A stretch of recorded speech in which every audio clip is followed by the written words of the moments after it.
recuse yourself from making any investigation decisions about these individuals? Anyone that has been terminated at the FBI has been done so the because question they failed again, to meet the muster in their Director, constitutional I will obligation. work on the No. audio-visual capabilities. I'm of going to this room. borrow Second, your you can hear me. terminology and call I'm reclaiming bullshit my on your time. entire career in I'm Congress. reclaiming my It has time, been a Director. disgrace to the American Director, I'm people. reclaiming my You time. can Will reclaim your you time all recuse you yourself? want. Mr. Chairman, you're going to allow a witness to speak this way?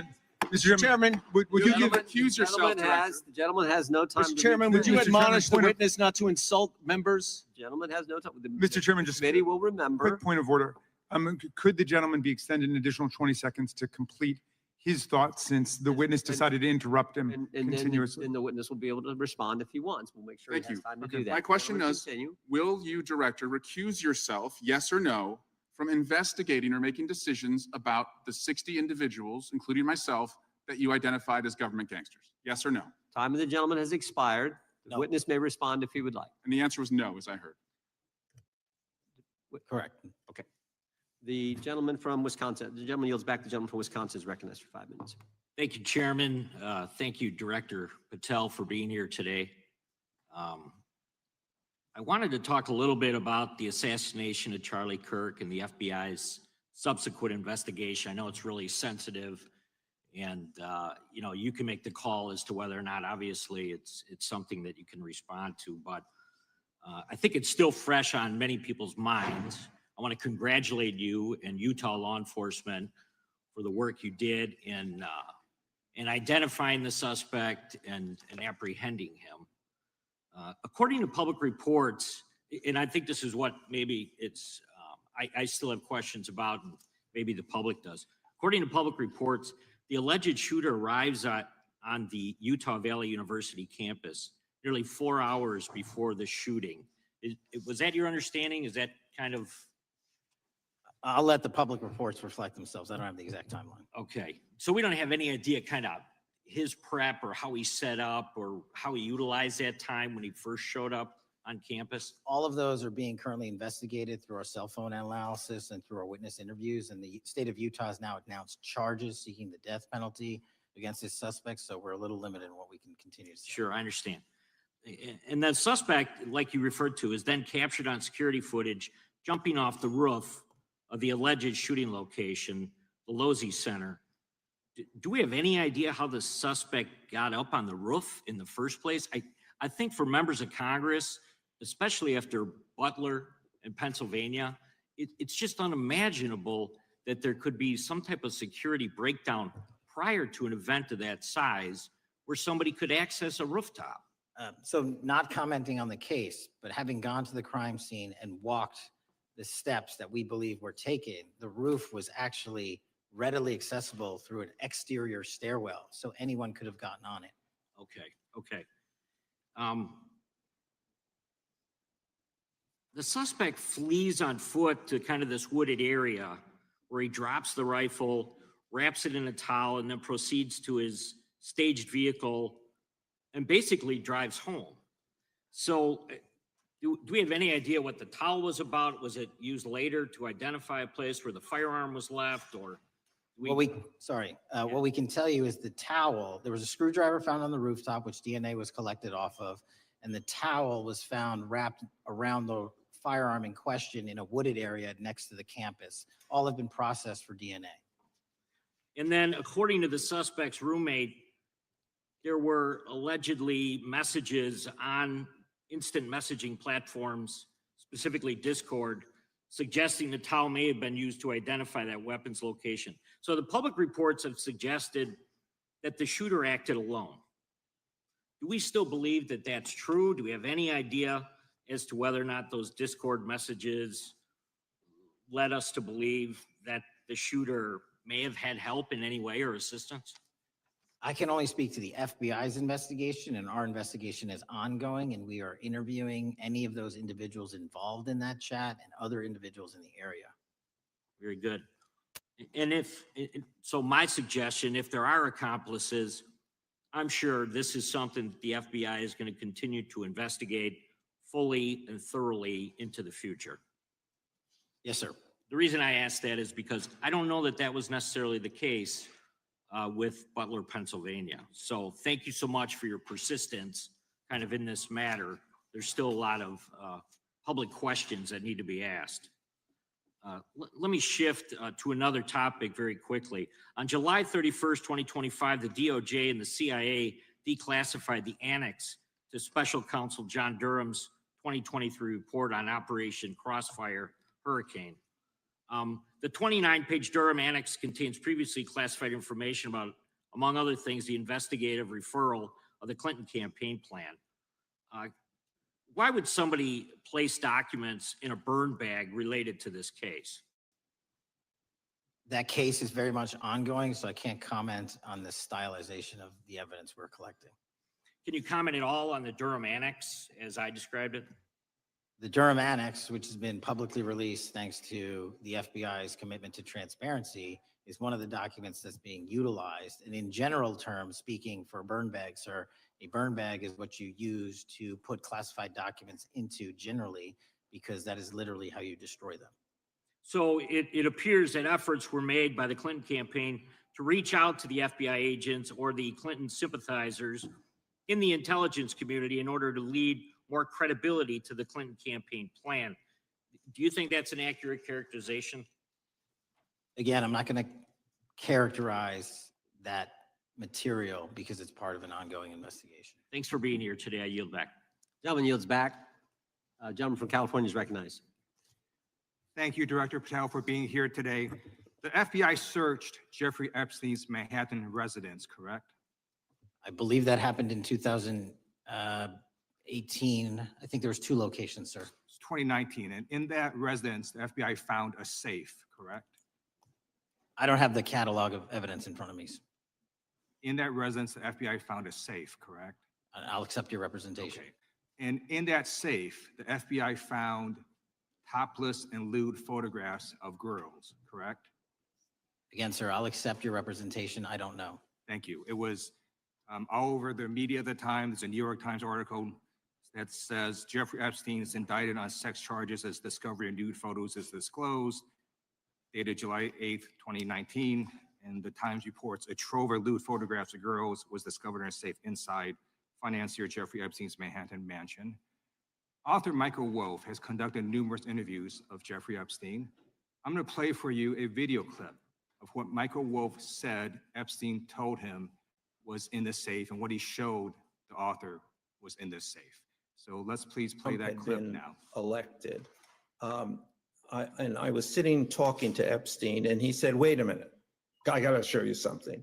And then he went into his safe and he came out with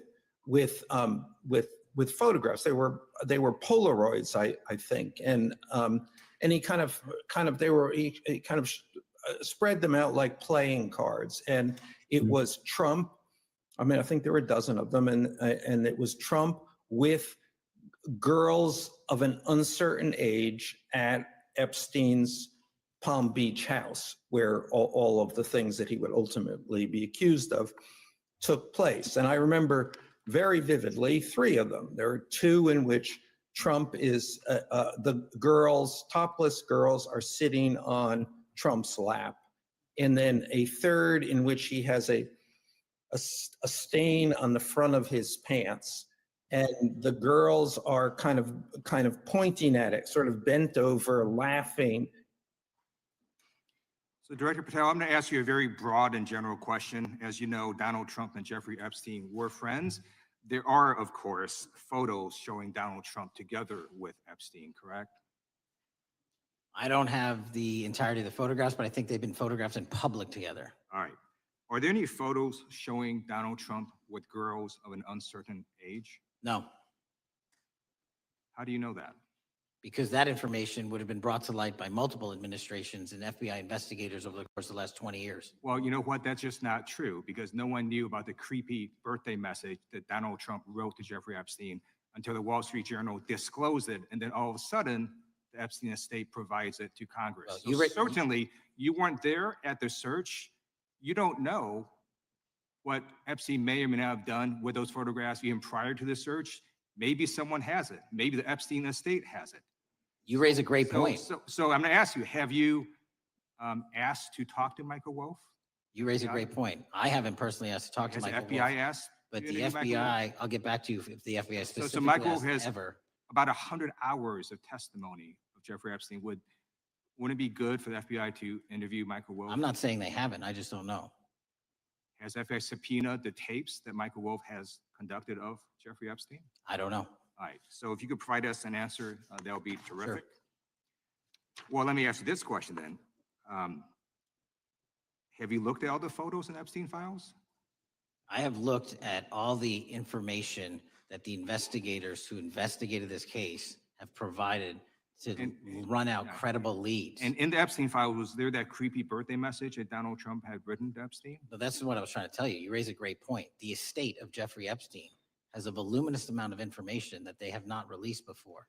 Okay, so that's great. So would it be great if FBI subpoenaed the estate of Jeffrey Epstein for all that information? The estate is under no obligation to provide that material, even pursuant to a subpoena. That's a That's great just- point. Yeah, that's just false. Okay. That's just false. You're the frickin' FBI. You can subpoena the information from the estate, and you better do that.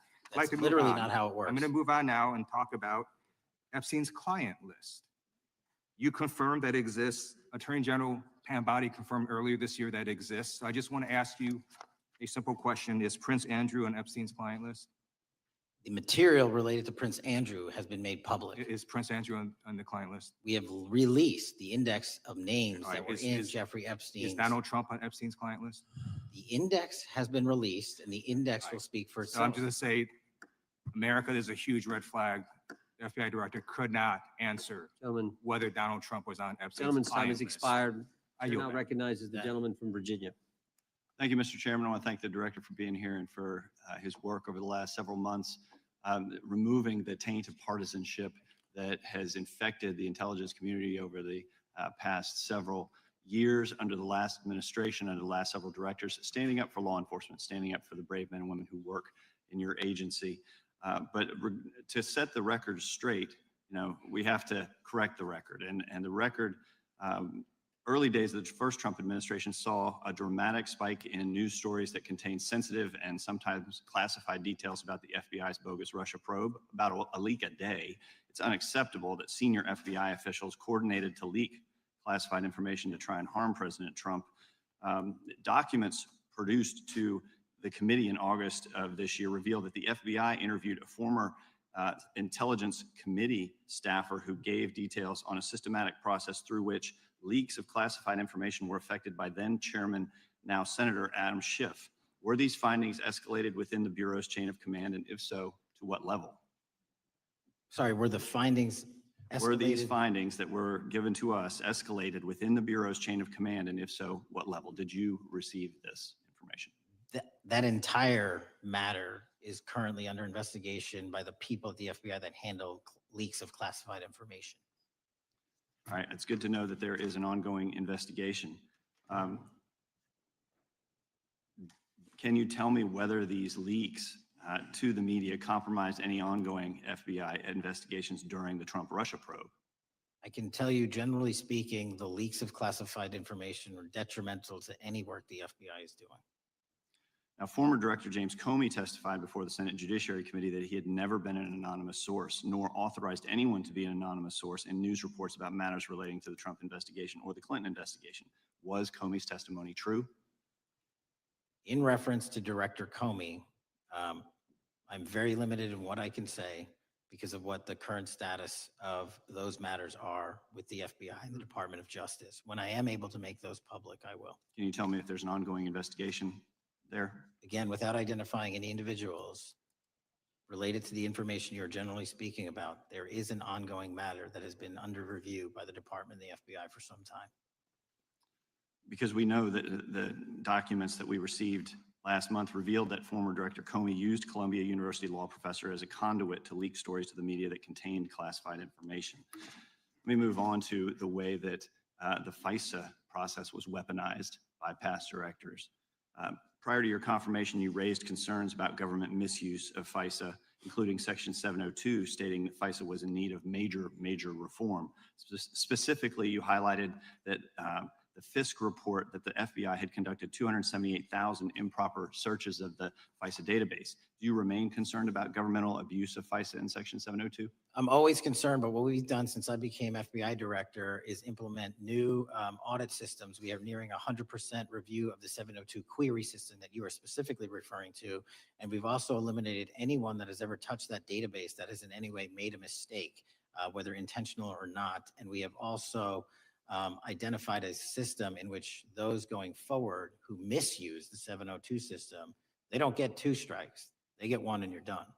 Okay, I'm glad you mentioned you're continuing to audit because, as you know, in May, the New York Times reported you closed the FBI's Office of Internal Auditing. Can you explain why you decided to close this office? Yeah, because under the new restructuring of the FBI, to save resources, there were 2 different places doing the exact same thing. We have a specific division dedicated to audits. I didn't need another audit system doing the audits again. And so we folded some of those folks with their expertise into our specific division and then took the rest of those folks and are moving them out across the country. Under previous FBI leadership, FBI agents were found to have lied to the Fisk. There have been hundreds of thousands of violations of querying standards. In light of past violations, what action is the FBI taking to ensure that similar abuses do not occur in the future?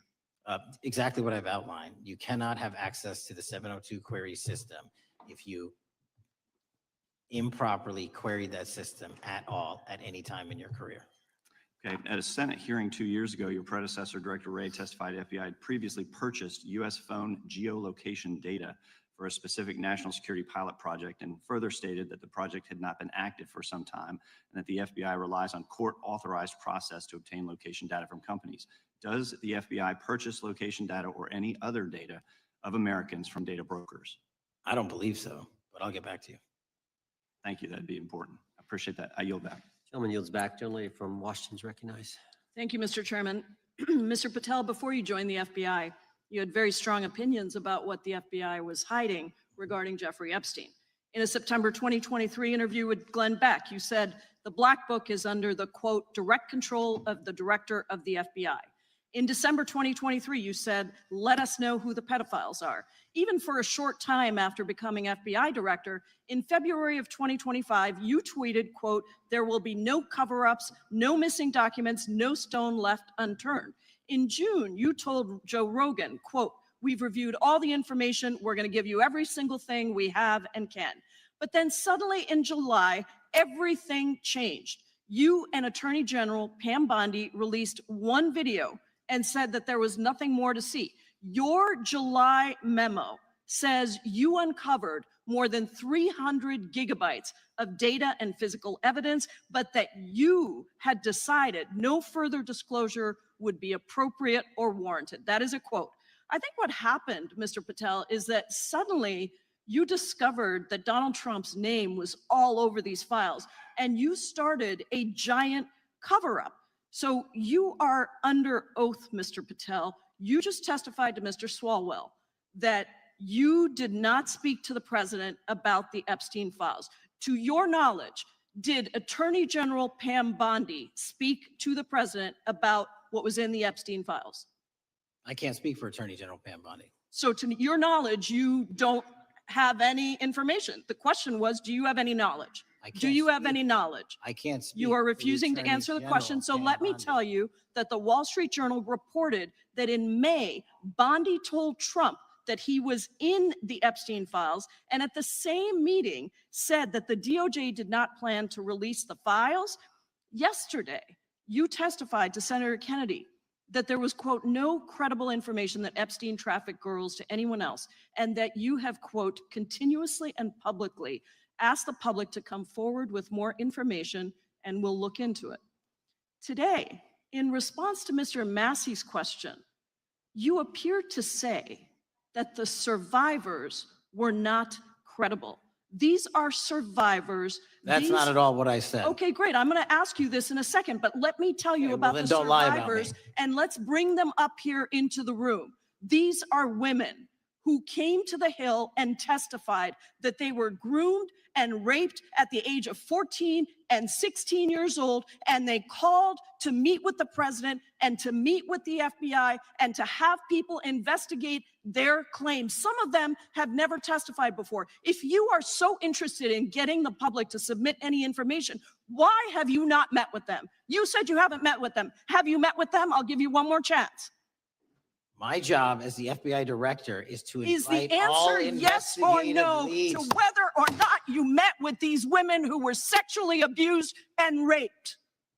Any insinuation by you or any What people is on the your an- side that I am not manhunting child predators and sex traffickers, just look at the Mr. stats. Patel, And you talk Mr. about Chairman, cover-ups, man. Mr. Chairman, You this talk is about my time, cover-ups. and I will take Why as much did you- time as I Where were want. you during the Instruct the Obama and witness, Biden Mr. administrations Chairman. when these so-called Instruct the cover-ups were witness. going on? Mr. Why didn't Chairman. anyone in those administrations Time. talk to any of these Mr. purported Chairman. witnesses? Yeah, I let's have get some regular welcomed order, Mr. every Chairman. single person to provide credible information. Time belongs to the gentlelady from Washington. And I'm When gonna you- take When you another couple accuse of the minutes. witness of something, he's allowed to respond. That's how it works. You say Listen, he something, didn't you say even, something, excuse me, Mr. Mr. Chairman, Chairman, you have point always of been order. fair, but I'm- this and is I'm not being fair. and you will get No, your- this you will is get your my time. time, and he You will give the said that gentlelady the a few witnesses additional were not credible. seconds of time. I'm gonna get an additional minute of time because No, that's you'll how get much what, time you he won't get a took. minute, you'll get some seconds, what we think is under 5 minutes. You don't get to demand how Mr. much time you Patel. get. That's not how it works. Mr. Patel, are the victims of the Jeffrey Epstein horrific trafficking ring, are they credible? Any person with information about ongoing I sexual didn't, trafficking. I'm asking you if they're credible. Ma'am, I'm Are they commenting on the evidence credible? we have. But And we have routinely asked for people to come forward with more evidence and we will look at Mr. it. And the evidence that we have was the same evidence that the Mr. Biden and Patel, Obama Justice Departments Mr. had. Patel, And they this is determined, not new. me, they determined Mr. that that Chairman, information was not Mr. credible. Chairman, he's not letting me even ask my questions. You This is ask the ridiculous. questions, he gives an answer. You may not like what he says, No, but that I'm doesn't mean you asking, get to he's not interrupt him. answering my question. Mr. You Chairman, could haven't- we restore the gentlelady 45 seconds so she We can will give complete her her question? additional 30 seconds, which is what I said I'm earlier. gonna keep taking my time No, because you'll here's take the the time thing. that you get. You get are 30 not seconds. answering the question. The question I is, have, you just don't like the these answer. women, are these women credible? It's a yes or no answer. I have answered the question. and Well, I what is keep the telling answer? you, I'm the only FBI director that has welcomed new information in this case. This You're not- administration is the only one that has welcomed any new information in this Is there case. a yes or no to Present whether the new credible victims are credible? information. Present new Are information. the victims credible The victims or not? I'll tell you what happened in the last Trump Are they administration. credible or not? You can't even Victims say. credibly came forward. And you know what happened? President Trump authorized the indictments of President Jeffrey Trump Epstein. called Not them a Biden, hoax. not Obama. President No Trump one called else. the entire thing a Democratic hoax. So I would like to ask The you gentlelady's if time has you expired. will I gave her meet- the additional if 45 you- seconds she if you requested. will The meet- gentlelady yields back. The gentleman from Mr. New Chairman, Jersey is I would like recognized to for his ask if 5 you would minutes. meet with the women who were sexually Time does not abused belong. and raped and Time groomed does at not the belong ages to the of gentlelady from 14 Washington. and The time now 16 belongs- years old. Are the you time- going to cover up? No, I'm Are not you gonna- going to I'm continue going to to recognize cover the up gentleman for from the New Jersey rich for and his 5 minutes. powerful men, including those that might be on this committee? I can yell Or too, are Mr. you Chairman, going but I don't want to yell allow above them this. to The time belongs testify? to the gentleman from New Jersey. I Are you appreciate the going to allow gentlelady them to yielding back. testify, Mr. Patel? Go ahead. Will Mr. you Angelo. allow them to testify to you, Mr. Patel, Mr. Patel, thank you for being here. I know it's been an interesting and difficult 2 days. And I wasn't going to talk about the Epstein thing because there's a lot of other issues that affect the FBI, but I have to say a few words. I've sat here, I've listened to this, I've watched it, and you know, my Democratic colleagues are so concerned now, Mr. Patel, all of a sudden. Where were they last year? Where were they the year before? Where were they the year before that? Where was the last president in any of this? All I know, the only thing I see is a single letter from the ranking member that was sent in 2019 that he didn't like the plea deal, and some people signed on to that. Most of the truth, the real truth, let's be honest, let's be intellectually honest. The real truth is we didn't hear from them at all. Anybody of them, hardly any of them ever mentioned it. Some of them didn't mention it at all until the beginning of this year. Earlier in the year it started. Not one Democrat asked Director Wray. We all remember Director Wray was here. Not once, not twice, multiple times. Nobody asked Director Wray about Epstein before this committee. Nobody was that concerned. Where was the concern for the victims then? Where was the moral righteousness then? Where was the outrage then? Where was the sense of duty then? Where was the desire for accountability then? Where was the urgency for justice then? Most of all, where the hell was the integrity then?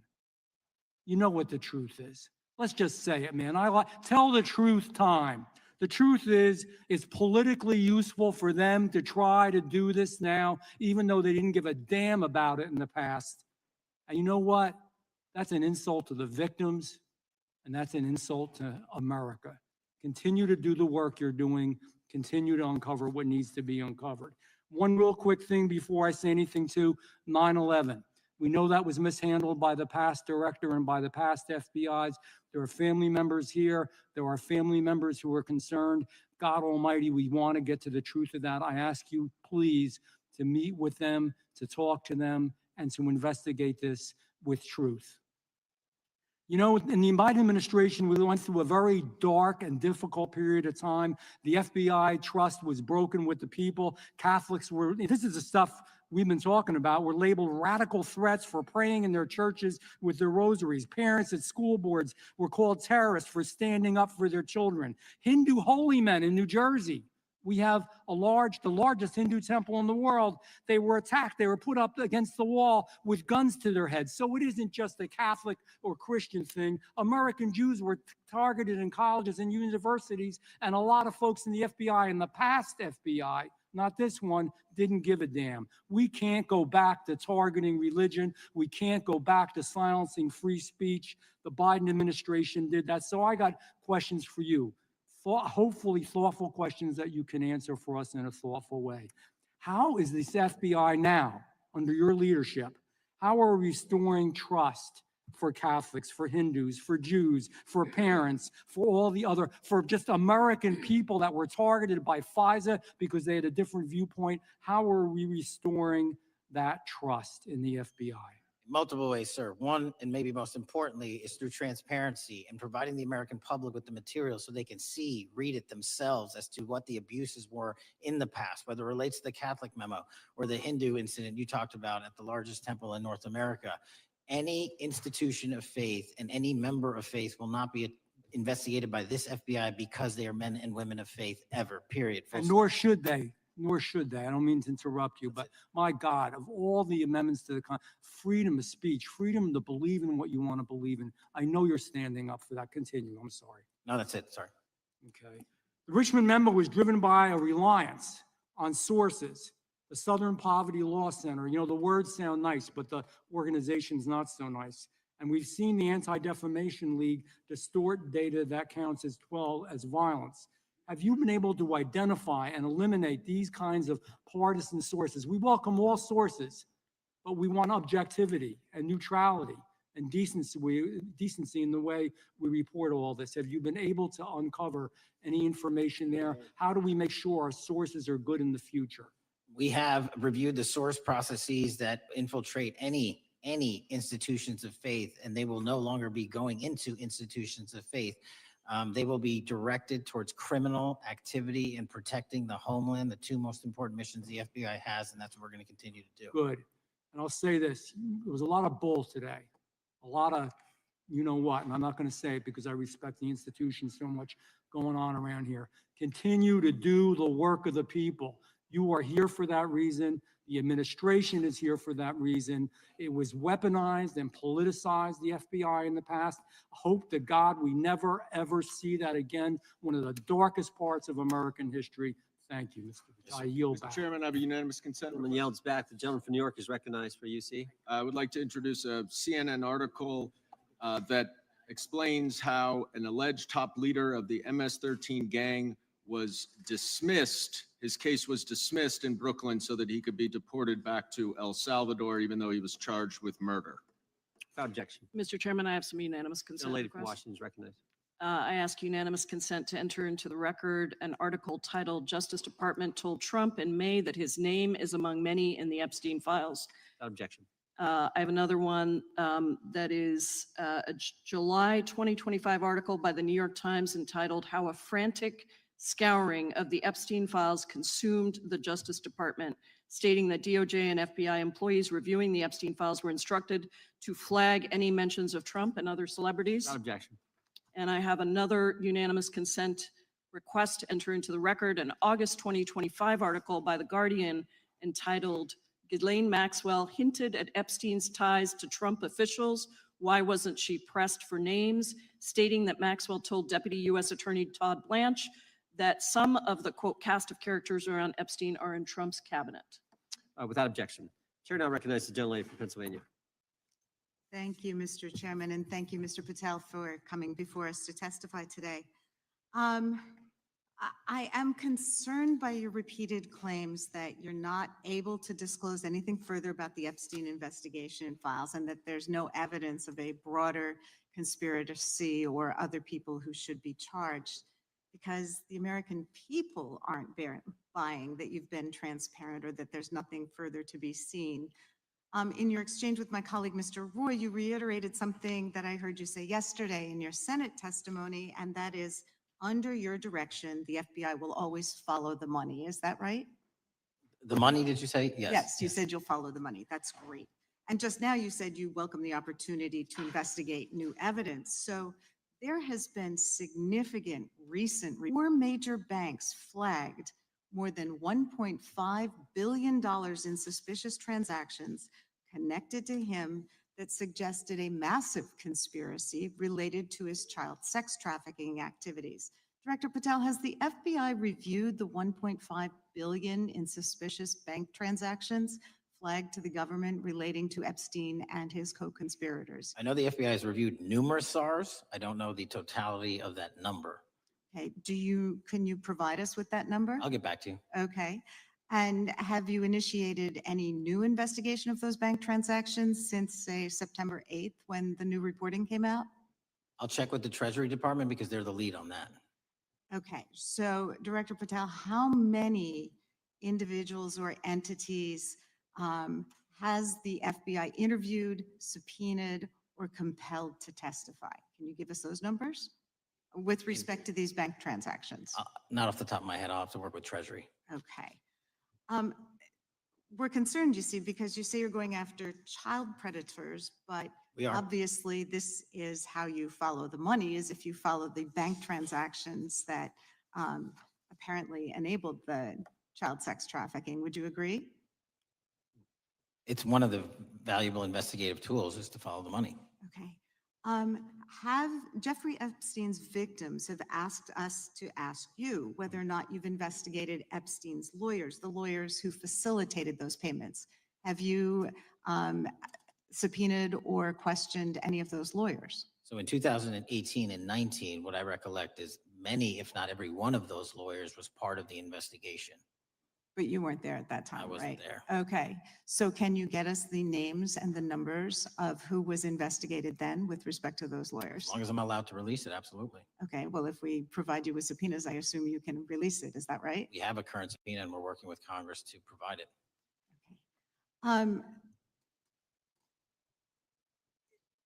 You've said that the Acosta investigation had an original sin. Mhm. What do you mean by that?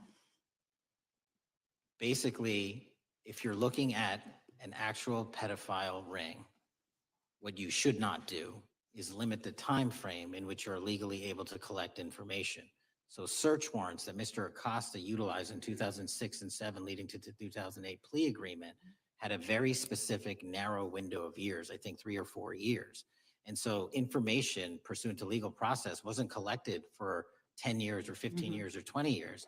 It also, subpoenas were not sent out to hundreds of witnesses at the time, hundreds of victims at the time. None of that was done. None of these people were put in grand juries. And so the totality of information from the jump, instead of being this big, was like this. And that, in my opinion, is not how you run an investigation if you're trying to break a sex trafficking ring. So you're now in charge of the FBI. Why haven't you done that investigation? Great question. And here's the answer. Simply because I am not able to go back 20 years and collect information that the courts had decided was already subject to search warrants. They have said this was in the investigation. There's a non-prosecution agreement out of that plea. And when the case was reopened, and this is where it comes into play, when the case was reopened in 2018 and 2019, the search warrants again were limited to the conduct of Jeffrey Epstein. Now, whether that's right or wrong, that's a different discussion, but I'm telling you, that's the Okay, information well, we I think that reviewed. is a different discussion, and I think the discussion we'd like to have today is why you aren't following the money with respect to the broader conspiracy that it has been reported in the New York Times and elsewhere, and that if you really want to attack the issue, if you wanted to attack the issue, if you wanted to get to the bottom of it, if you wanted to disclose what really was involved in the Epstein files, the Epstein cover-up, that you would be taking very different actions that you are today. I do want to seek unanimous consent to enter into the record the New York Times, September 8th, 2025 article, How JP Morgan Enabled the Crimes of Jeffrey Epstein. Objection. And also an article dated July 17th, 2025 in the Epstein case, Follow the Money. Objection. Okay, thank you. Gentlelady yields back. Mr. Chairman, Gentleman from Maryland is recognized. thank you much.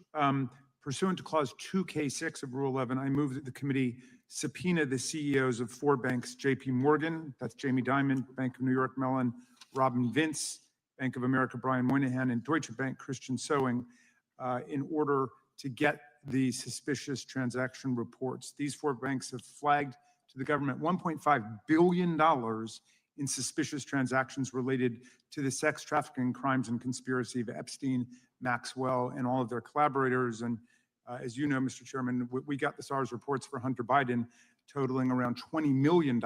And so these $1.5 billion in SARS reports we should get, especially since the director doesn't seem to be forthcoming. And I request that we do this immediately. I think the director's been very forthcoming. We will hold any motion to subpoena in abeyance until the conclusion of the hearing. The chair now recognizes the gentleman from Texas. Thank you, Mr. Chairman. Thank you, Director Patel, for being here. It is quite clear that certain members of this committee, they want their 15 seconds on TV stamping and coming. Maybe it's for fundraising. Maybe they're struggling in their district. They need a little bump. But they turn a committee into a clown show, and that's what we're seeing. You're being unjustly attacked today. I watched the Senate hearings yesterday. You were attacked there. We know there's an agenda. There's always an agenda. It's the same characters with the same personalities, the same objective, and that is destroy the mega movement. You're being attacked, Director, is because you're effective. You highlighted what you've been doing in DC with the president and reducing violent crime. You're very effective. Another individual that was very effective with meaningful debate and dialogue was Charlie Kirk. And they killed him for it. Charlie Kirk was a man of faith. First and foremost, he loved his Lord Jesus. He loved his family. Beautiful wife, beautiful children. Just a remarkable, honorable man that was silenced with this assassin's bullet. I would say if Charlie Kirk lived in the biblical times, he'd have been the 13th disciple. He'd have been the 13th disciple. We have a new committee, if you're not aware, a new select committee regarding January 6th. I'm honored to be on that committee. I'm looking forward to working with other members to expose truth, questioning federal agencies that were involved on January 6th, like the FBI, played a role, but we don't really know, Director, to what extent. We don't know. The January 6th sham committee was not formed by Nancy Pelosi to seek truth. It was nothing about getting to the truth about January 6th. Their sole mission was to damage Donald J. Trump and end his political career. And everybody knows it. That's what the purpose was. You know what's nice? So I kind of get to ask the question, though. How did that work out for you?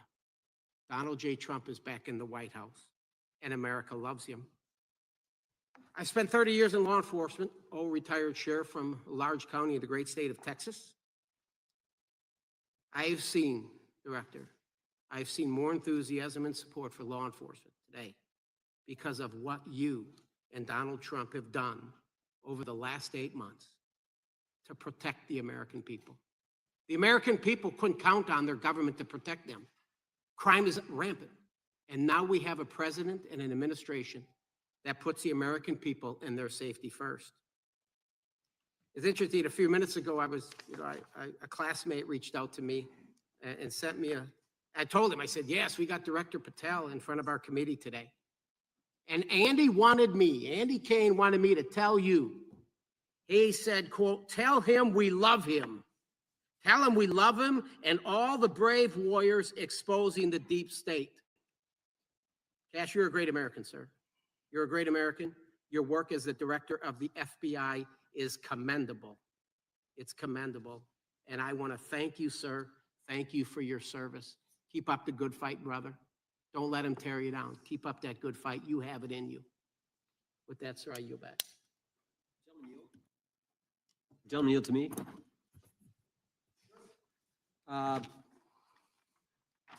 Director Patel, there were 26, the gentleman mentioned the select committee, there were 26 confidential human sources at the Capitol on January 6, 2021. 4 entered the Capitol and thereby broke the law. Do you know if those individuals were being paid by the Ray FBI?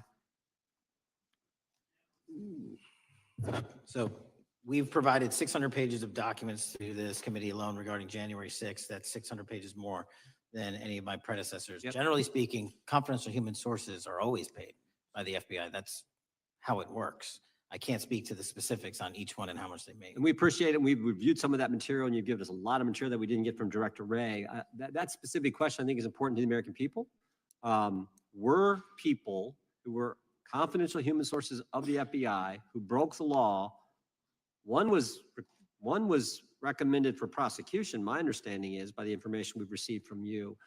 Were they actually paid by the very taxpayers who may have got charged with the same offense? I think that's important for us to understand.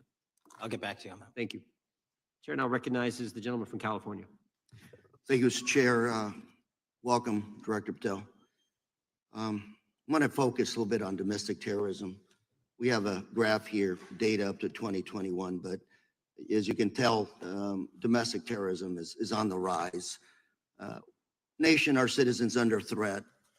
We saw the assassination of Charlie Kirk, 2 assassination attempts on the president, school shooting, Minnesota last month, and closer to home, just a couple of days ago, Huntington Beach, peaceful vigil for Charlie Clark, infiltrated by neo-Nazis who essentially made the local individuals attending that event fear for their safety.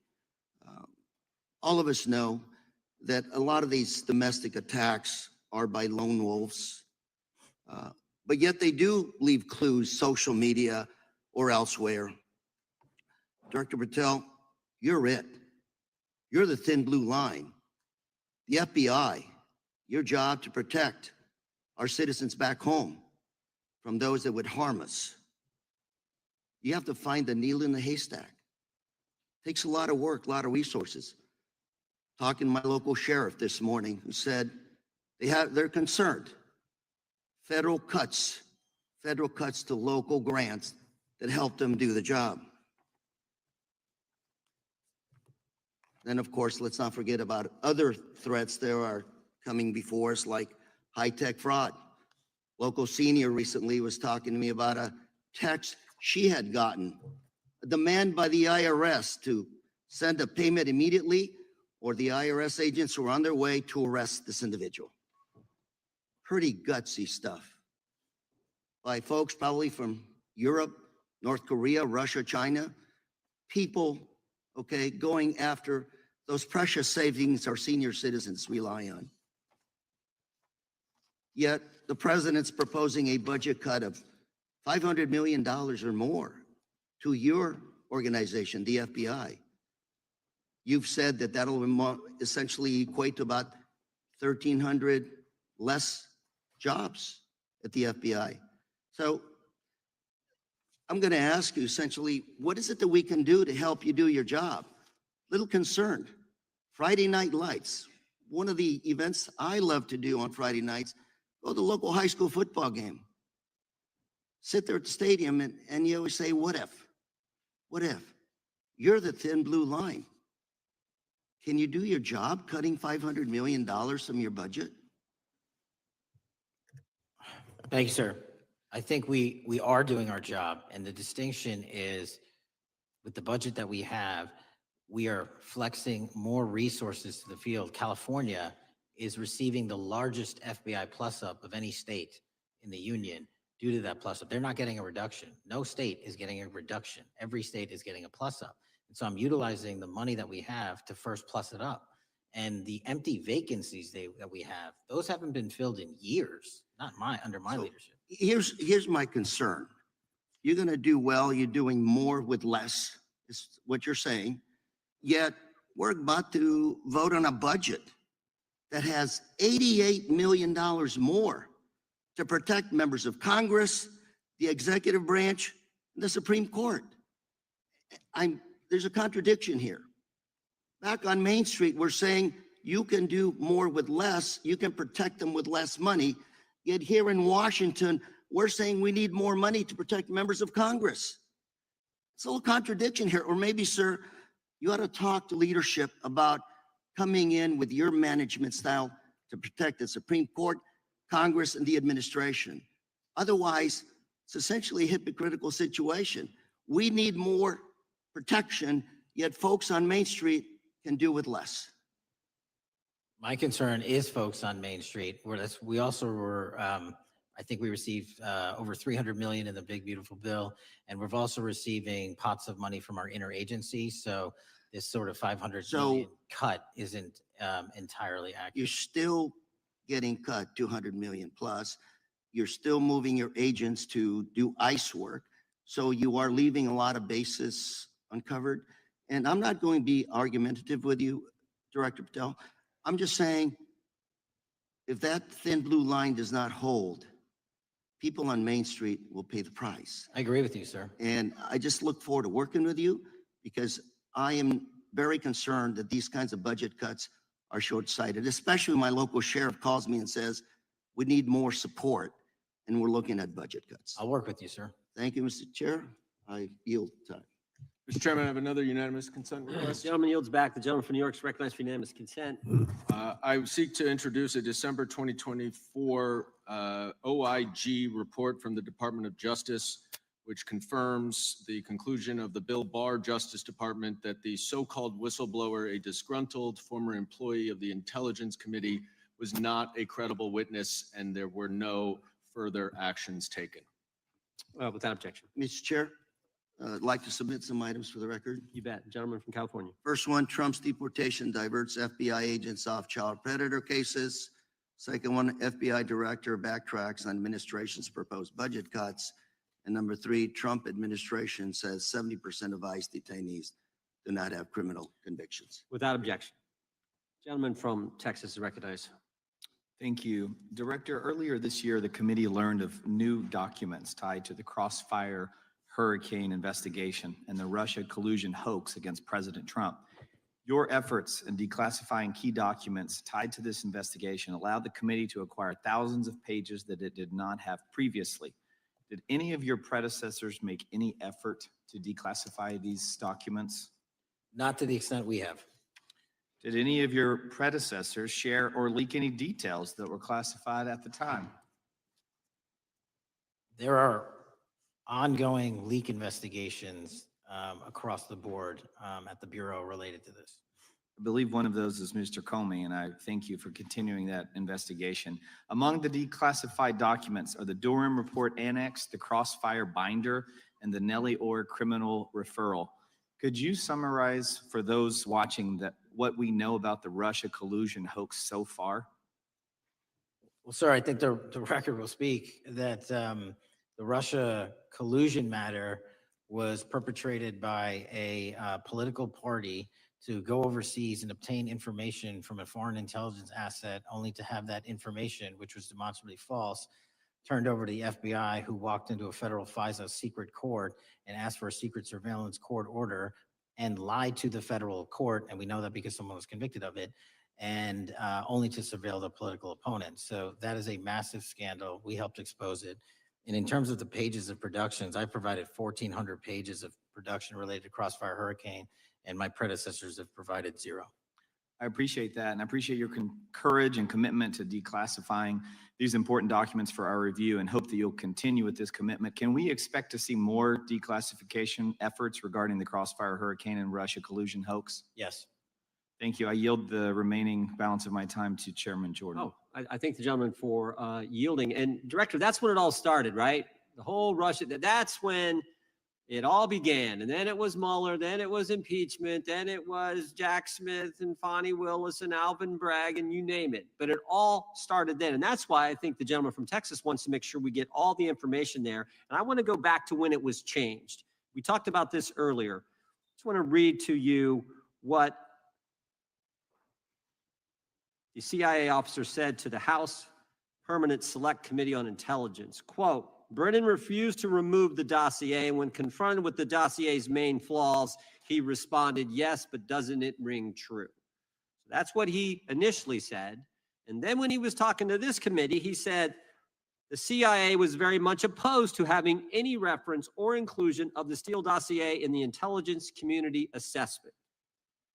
So on one hand, you got a witness who was there who said he refused to remove it even though he knew it was garbage. And then he's on the other hand telling the committee, no, no, no, we didn't want anything to do with it. It shouldn't have been a part of the intelligence community assessment, which we know it was. You know it was. You found that. Those are two entirely different stories. I think Mr. Brennan has some explaining to do, frankly, what happened there. And I think you said earlier that this whole thing, and I think you said to Mr. Gooden, this whole thing is being looked at as part of this grand conspiracy to undermine the president, whether it's Comey, Brennan, Clapper, former head of the Intelligence Committee, now senator from, whoever it is, that's all being looked at. Is that accurate? Yes, sir. Well, we appreciate that. And part of what's also being looked at, and I think the gentleman from Wisconsin brought this up earlier, what is a burn bag for, by the way? Generally speaking, the intelligence community obviously utilizes and possesses classified documents, but drafts of those classified documents and even ultimate finished products of those classified documents have to be recorded and or discarded. And if they are discarded, the only way we do that, the hard copies, is we literally put them in burn bags that are identified specifically for that purpose. And there is a very exact courier system in which those burn bags are obtained and the material inside is destroyed. So it's to get rid of the material, right? Yes, sir. And it looks like the annex that Mr. Durham in his investigation had was put into a burn bag by your predecessor, I assume, to be destroyed. Is that accurate? Without getting into the stylization of the evidence, anything that's put in a burn bag is for purposes of destruction. Do you find that interesting that the Durham annex was placed in a burn bag, that you would discover that when you took over as the head of the FBI? We found a lot of information in a lot of burn bags. Well, we appreciate you finding that. We'd like to know a little bit more about that, and we look forward to that information coming forward. And I appreciate the gentleman yielding. With that, we now recognize the gentleman from Colorado. Thank you. Thank you, Mr. Chairman, for holding this hearing. Thank you, Director Patel, for being here today. I have a couple of questions regarding a terrible shooting that occurred in Colorado, a state, as you may know, that I represent. You've testified previously about, I think, what you would describe as your efforts to provide more information regarding the investigation with respect to the horrific assassination of Mr. Kirk. And so, in that same vein, I'm hoping you can provide this committee and my constituents in Colorado with some clarity. Absolutely. I think, as my colleagues know, in Evergreen, Colorado, Jefferson County, a county that I proudly represent, at Evergreen High School, a shooter ultimately injured. 2 students were praying for their swift recovery. There's an article here from Colorado Public Radio. The title is, quote, FBI was already investigating an account that may have been linked to the Evergreen shooter. You're familiar with the circumstances generally, Director, regarding this terrible tragedy. Yes. So my understanding from the public reporting is that an organization reported to the FBI in July of this year regarding, just reading here from the article, that the FBI opened an assessment into a social media account user whose identity was unknown and who was discussing the planning of a mass shooting with threats nonspecific in nature. This is the FBI's statement to the press. And that the FBI continued to work this assessment investigation to identify the name and location of the user up until September 10th, 2025, which was the day of the tragedy. Can you provide us some clarity on what were the impediments to finding, the account user, and maybe describe in greater detail the FBI's work in that regard? Generally speaking, yes, because I know even though the shooter's deceased, the investigation is, we're not done. Sure. And so the impediments to finding these individuals, and you highlight a great point. We had two huge tragedies in the span of days in this country. The school shooting in Evergreen, Colorado being one of them. And proactively going out onto these social media platforms, which are so large, is our biggest impediment. And we need to rely on the service providers. There's actual legislation, I can't remember the name of it, that's up for renewal, which will, and I think at the end of the month, which gives service providers the ability to report that information in from their end without liability. We need that to continue, because while the FBI has so many people and the police are great at doing it, there's just too many platforms to cover down on. Well, I appreciate that, Director Patel, and I think we're certainly, I'm interested in continuing this conversation, because I think the reporting suggests that there's a pattern, and that ultimately, we want to make sure that law enforcement is able to prevent this kind of tragedy from happening in the future. I have a question. It's not meant as a gotcha question, so it just frame it there. But it is in regards to some reporting around a periodic transaction report that you had filed earlier, this year. So this is in July, pursuant to the ethical obligations as a senior executive official. You remember filing that in July? Yes. Yeah. So in that report, as best as I can surmise, you disclosed that you divested, $100,000 or more in a variety of different stocks, which I presume was pursuant to the ethics agreement that you negotiated with the Department of Justice. In that same report, there's a disclosure regarding purchases of two different transactions. So between $15,000 to $50,000 in a national coffee house chain, and between $50,000 to $100,000 in a semiconductor company on May 9th and May 12th. Are those transactions that you're doing personally, or are these through a stockbroker, or are these transactions that you're handling yourself? So how they happen is I submit proposals under DOJ guidance to say, hey, I would like to trade this or that. And they run their review, and the FBI runs a review, and then they come back and say yes or no, and then I make the transaction. Is there a reason that you decided to make the purchases into those two companies? Generally speaking, before I got this job, I was, trading stocks, but not a lot like most people. And I just follow certain industries, and I thought they would be a good investment. So the reason why I ask, right, because you had divested in other companies, and I presume that wasn't because there were actual conflicts. It's just that you wanted to avoid an appearance of impropriety. It was both. Both, but not all of the companies were conflicts. Whatever they make divested from. I don't make the call, they make the call. Sure. Yeah. I guess my point would be, the reason why I ask is, why I said it's not a gotcha question. I have for years led an effort here in Congress to try to ban members of Congress, senior executive officials, from trading stocks. And it's bipartisan in nature. We're working really hard to get that done, Republicans and Democrats. And you can understand, I think, given your role, given the nature of the position that you hold as the leader of the largest law enforcement agency in our country, that divesting entirely, not doing day trading now, I think would be something that would be in the interest of the American people. So I just would hope you would consider that, and that moving forward, that perhaps not purchasing stocks in individual companies, I would think would be something that would be worth pursuing. Gentleman's time is. I'm happy to give the witness an opportunity to. No, thank you. I'll work with you on it. Gentleman from Alabama is recognized. Thank you, Mr. Chairman. Thank you, Director Patel, for being here today. Newly declassified documents confirm that the intelligence community under President Barack Obama knowingly relied on unverified and fraudulent evidence to manufacture a false claim that Russia, in fact, meddled in the 2016 election. Is there more to be done to uncover the depths and origins of the Russian collusion hoax?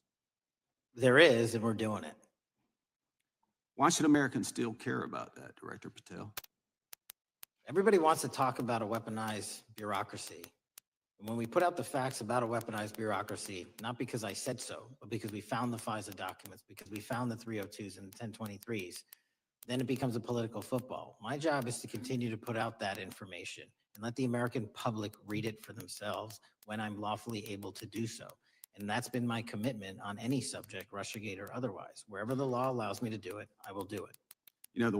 When I first came in 2020, the number one concern as I was doing town halls was the weaponization of the government against the American citizen. And so Are there things that you're doing, structural reforms that implementing so that the FBI cannot be weaponized again, whether it's against President Trump or future elected presidents? It shouldn't be weaponized against anyone. And the structural reform is simple. If you're going to go after a political individual or someone seeking political office, there has to be a grounded basis in law and fact to open up a criminal investigation. And if there's not, the investigation isn't even opened. And I've also gone back and reviewed other cases that were opened in prior administrations related to public officials. And we've closed a number of them because we felt that some of these actions were weaponized on either side of the aisle. I felt it wholly inappropriate for the FBI to be playing umpire and referee amongst these decision makers when there was no factual or legal basis to continue those investigations. So I shut them down. And I think that's so desperately needed because we need to restore trust in law enforcement and certainly in the DOJ and the FBI so that the American people don't fear the very government that is supposed to protect them. And so thank you for doing that. On August 11th, you released to the committee documents concerning leak investigations that began in 2017.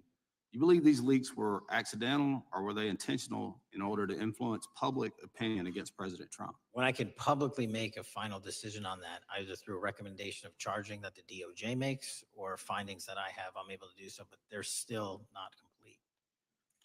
Why did the FBI under Director Comey want to undermine the Trump administration? I don't know. You'll have to ask him. Think it might have been political. How will Director Comey be held accountable for his leaks and classified information concerning the Russian collusion hoax? Well, anyone. Doesn't matter what you did before or what seat you were in. If you leak classified information, that's illegal. And we will investigate it fully. And if we can bring enough evidence to recommend charges to the Department of Justice, we will. But as you know, in these leak investigations, it's very difficult to produce the information necessary. We know leaks happen. They literally happen every week. It's one of the most destructive things to this country. Media receives classified information beneficial to one side or the other. I'm a fan of none of it, and I want to shut all of it down. And we need to bring some real cases to deter individuals from doing that. And that's my focus. What was Comey's role in creating the ICA?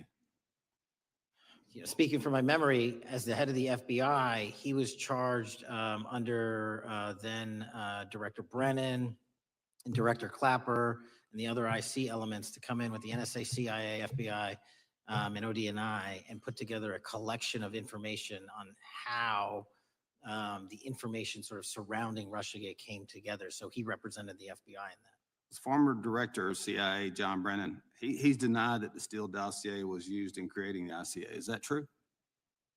Well, it's without commenting on him, the FISA has been released and the dossier was in the FISA. It was in 4 FISAs.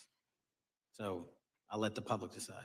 Well, former director Brennan actually denied repeatedly that he pushed for the Steele dossier to be included in the ICA. Is that true? Did not.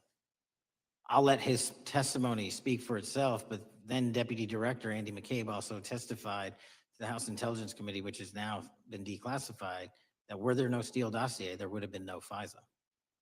Well, my time's getting close, but let me tell you this, sir, and well, my colleague from Texas said, thank you for the job you're doing. You're making the American people safe.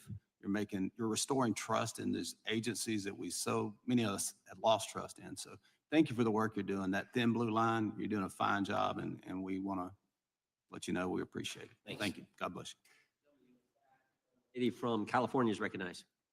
Thank you, Mr. Chair, and thank you, Director, for coming here today. And actually, thank you for your response to my colleague from New York who asked you earlier about violent extremism. And you said that there is violent extreme ideology on both sides. And I think you actually alluded to that same statement yesterday in the Senate.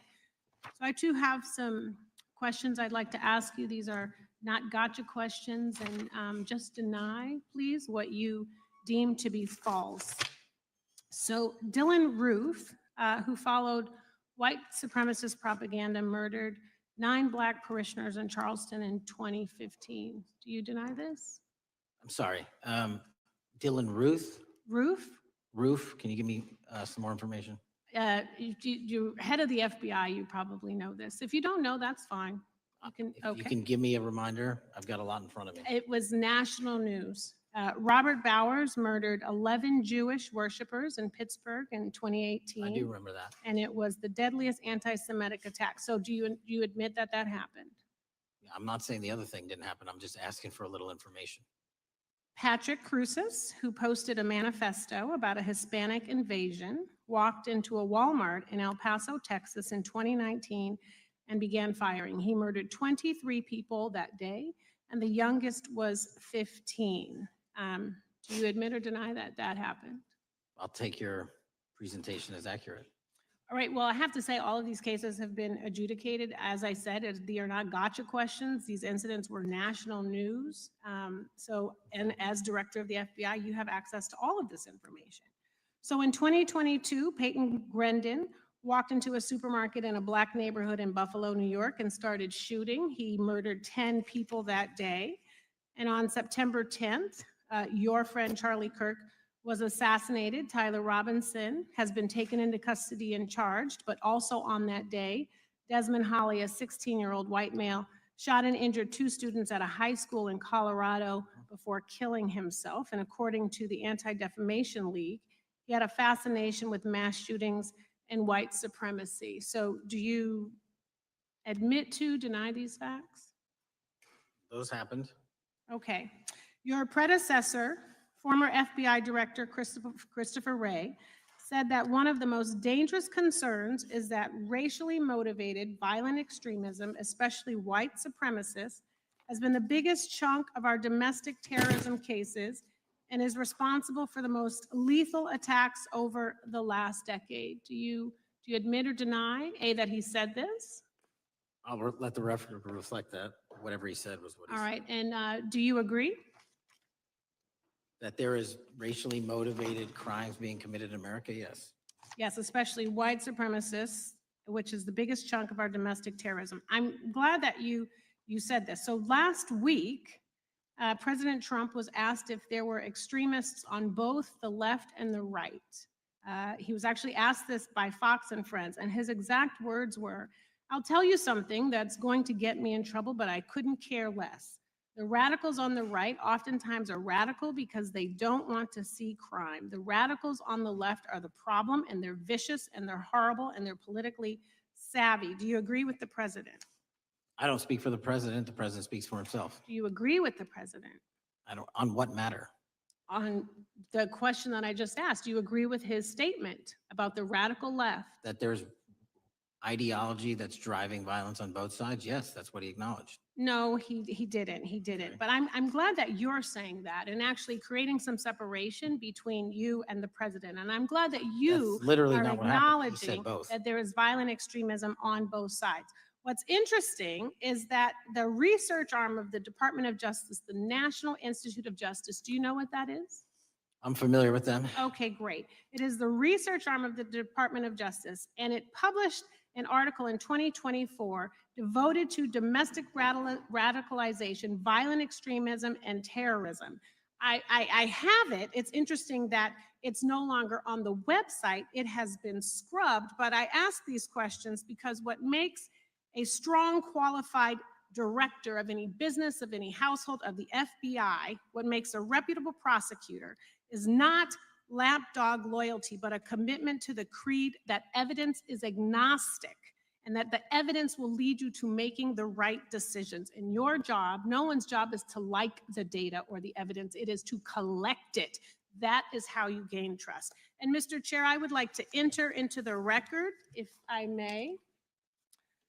White supremacist group stands by racist ideology with unanimous consent. Without objection. Dylan Roof, the radicalization of the alt-right and ritualized racial violence. Without objection. Thank you. Another article, how Robert Bowers went from conservative to white nationalist. I'd like to enter that into the record with me. Without ma'am. objection. Patrick Cruces believed he was fulfilling Trump's wishes in El Paso attack, his attorney said. I'd like to enter into the record. Without objection. Buffalo shooting, how far-right killers are radicalized online. I'd like to enter that into the record. Without objection. Evergreen high school shooters online activity reveals fascination with mass shootings, white supremacy. I'd like to enter that into the record. Without objection. Murder and Extremism in the United States in 2024, a report by the Anti-Defamation League. I'd like to enter that into the Without record. objection. And the article, the report that was scrubbed from the DOJ just recently, National Institute of Justice Journal focusing on domestic radicalization, violent extremism, and terrorism. I'd like to enter that into the record. Without objection. And lastly, the libertarian think tank Cato and their analysis on violent extremism and the right rising in extremist acts. I'd like to enter that into the record. Without objection. Thank you, and I yield back. Gentlelady yields back. Gentlelady from Wyoming is recognized. Just very quickly, Director Patel, thank you for being here, for your service to this country, and for the transparency that you have brought to the FBI and for the American people. Transparency that was absolutely non-existent in the Biden administration and FBI. I believe that you might have been asked earlier about whether you had had an opportunity to visit with any of Epstein's legal counsel. Were you asked that question earlier? I think so. Okay. One of the legal counsels or legal fixers for Mr. Epstein was Stacey Plaskett, the Democrat delegate to Congress from the Virgin Islands. So perhaps for those on the other side who are interested in talking to Jeffrey Epstein's attorneys, they could sure visit with one of their own colleagues. I want to focus on something that I think is very important that has not been addressed enough today, and that is related to the consequences of the Biden open border.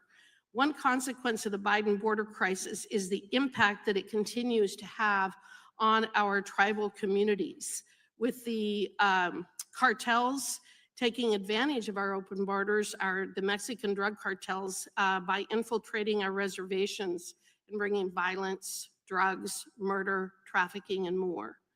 Last year, when I questioned the Attorney General Garland about what the DOJ was doing to protect these communities, he simply deflected responsibility and said that Congress had not appropriated sufficient resources for them to be able to protect our tribal communities. Mr. Patel, what is the Trump FBI doing to counter the drug cartel infiltration and other violent crime targeting our Native American communities? Thank you. It only took more than half of this proceeding to talk about one of the priorities that the FBI has, which is crimes on tribal lands. Every single crime that we have been talking about, whether it's child predators, human trafficking, narco traffickers, murder, they all happen on tribal lands as well. And I've said since the beginning, it is a priority, which is why we launched Operation Not Forgotten on tribal lands. And I'm the first FBI director to meet with the staff and tribal leaders here in Washington, D.C.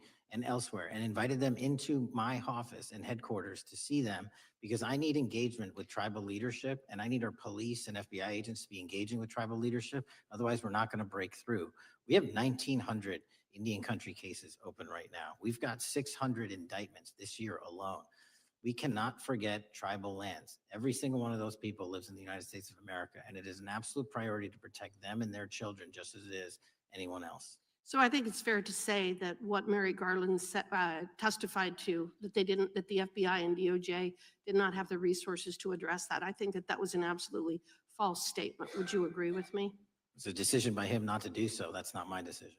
At the end of August, the U.S. Attorney and FBI announced that nearly 100 personnel representing members of the Safe Trails Task Force operated near Wyoming's Wind River Reservation to assist with reducing drug trafficking and illegal guns.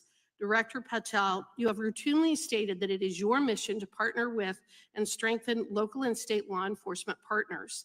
How does the task force and other FBI efforts bring tribal law enforcement into this process? The major problem with tribal lands is the sheer tyranny of geography and the amount of coverage that they have on land versus the personnel they have to do it. So what we've done is constantly surge resources to tribal lands across this country on a 30, 60, 90-day rotating basis, reporting back to us saying who needs more.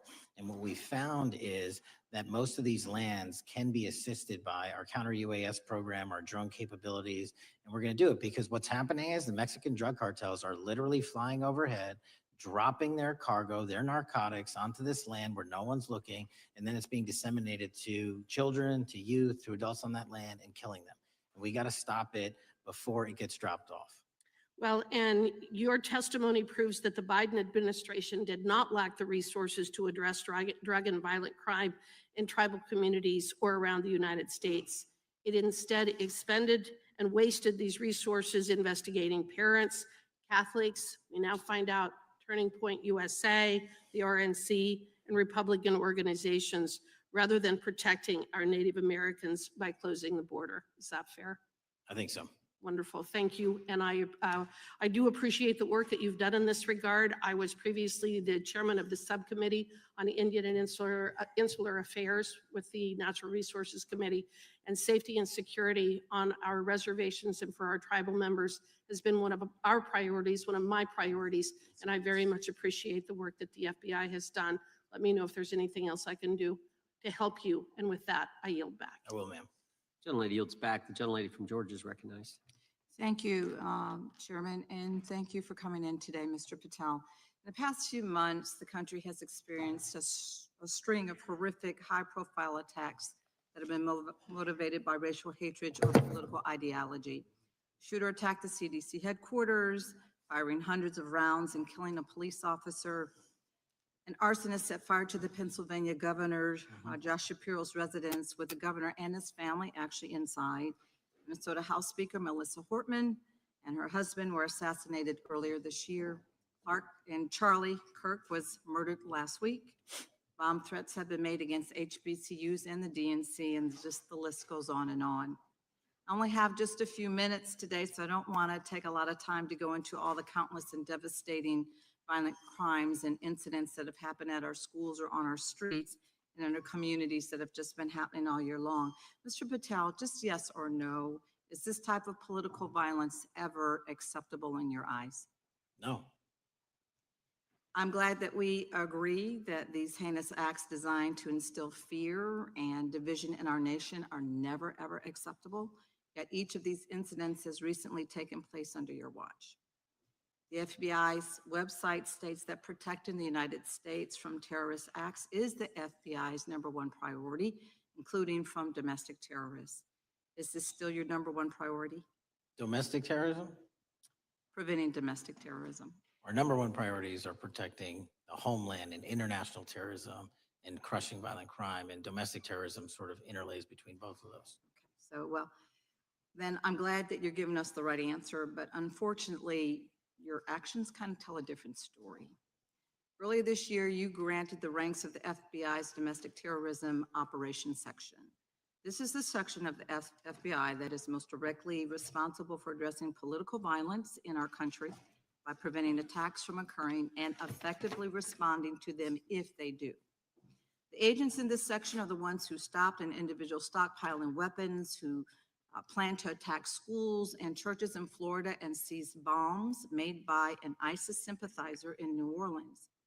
And instead of ensuring that this section has all the resources that it needs at a time when its mission is critical, you fired its decorated veteran FBI agents who have served their country proudly under Republican and both Democratic presidents, and you scrapped the tools that they developed to fight domestic terrorism, including the National Domestic Terrorism Incident Database.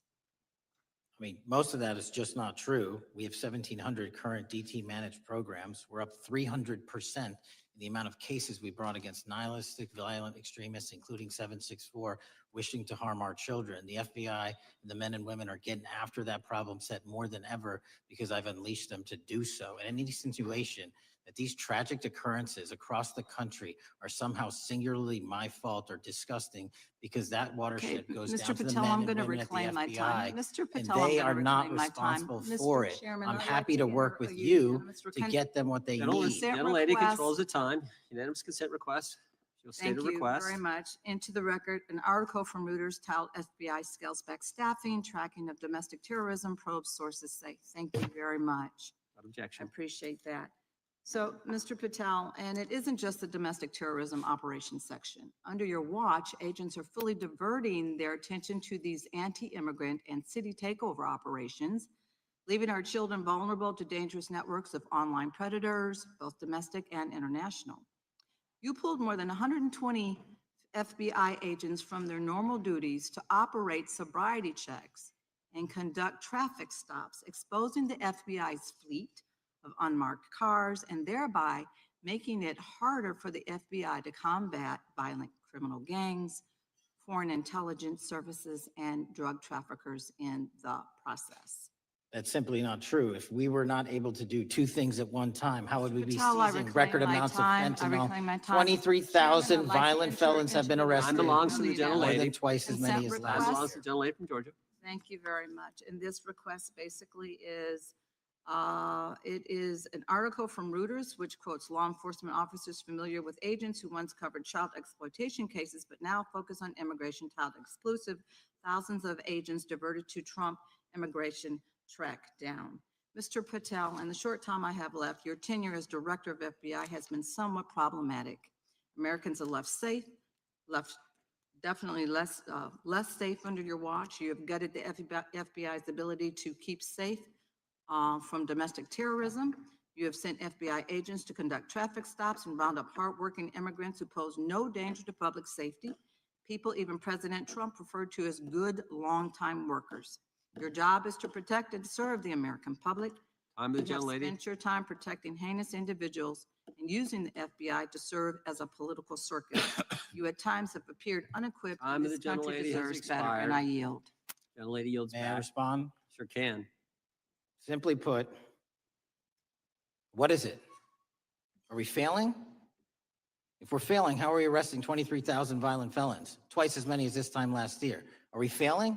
Because if we're failing, how are we seizing 1,500 kilograms of meth, 25% increase from last year? Are we failing? Because we captured 4 top 10 FBI most wanted from around the world in 7 months. That's more than the entirety of the last administration. Are we failing? Because we put 1,500 child predators in prison. Are we failing? Because we dismantled 300 human trafficking networks. Which is it? You don't like me, that's fine. But don't you dare disparage the men and women of the FBI that are producing record results in historic fashion to protect this country. They are kicking ass for America, and they're going to continue to do so. We appreciate your leadership. The gentlelady from Florida is recognized.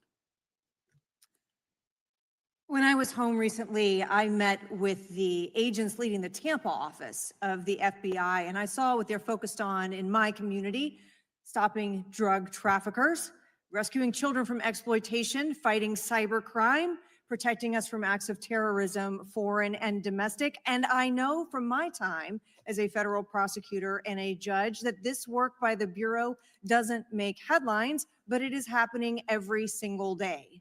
At the top, accountability is necessary, transparency is critical, but today we've seen an effort not just to diminish, but to distort the work of Director Patel and the agents he leads. If we really care about transparency and about truth, then what we owe to the American people is this reality: that thousands of dedicated professionals at the FBI wake up every single day thinking not about themselves, but about this country, and keeping every single one of us and our children safe from harm. And Director Patel, I would like to hear from you the facts about what the FBI is doing and your efforts to fight crime.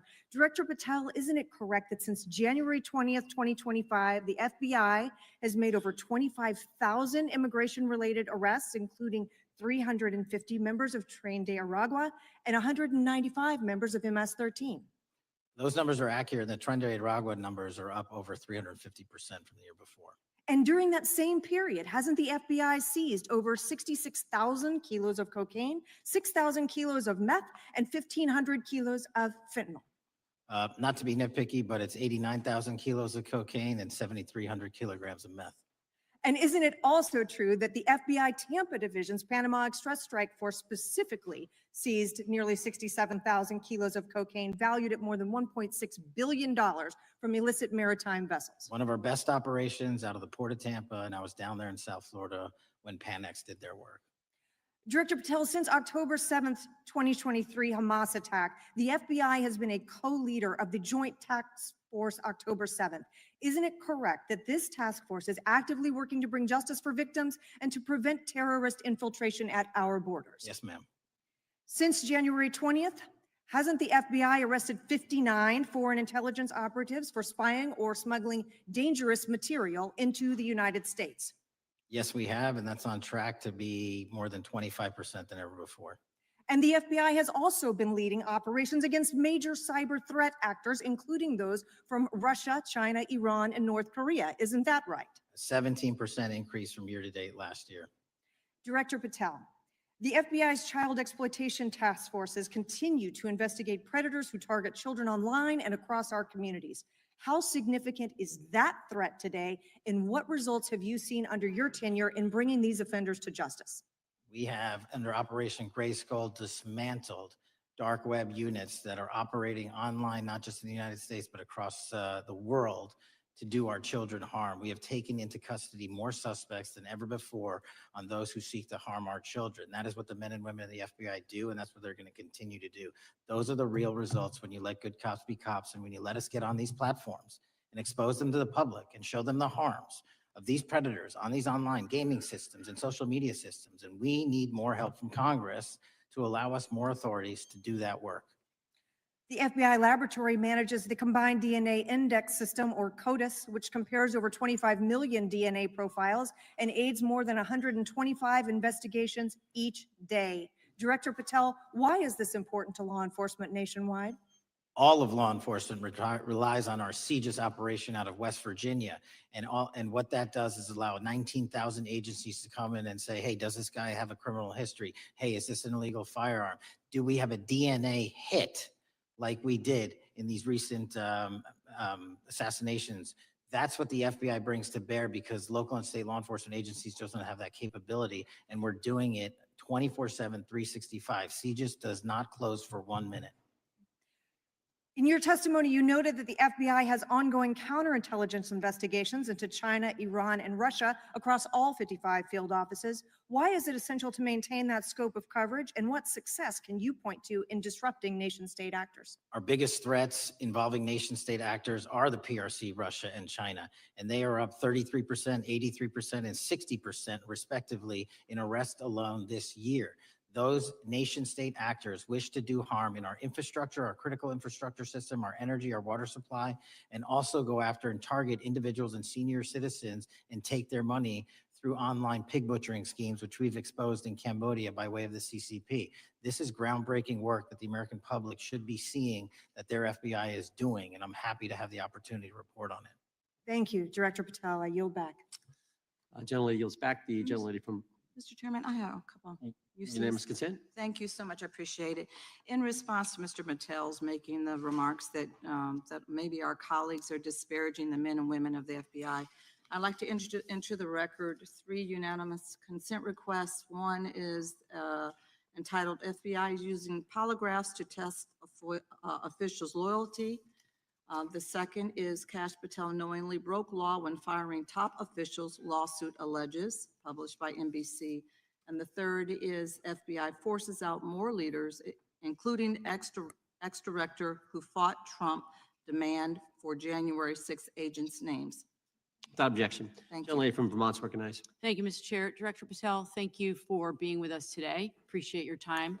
Let me say at the top, political violence should have no place in this country. And I strongly, unequivocally condemn the killing of Charlie Kirk last week.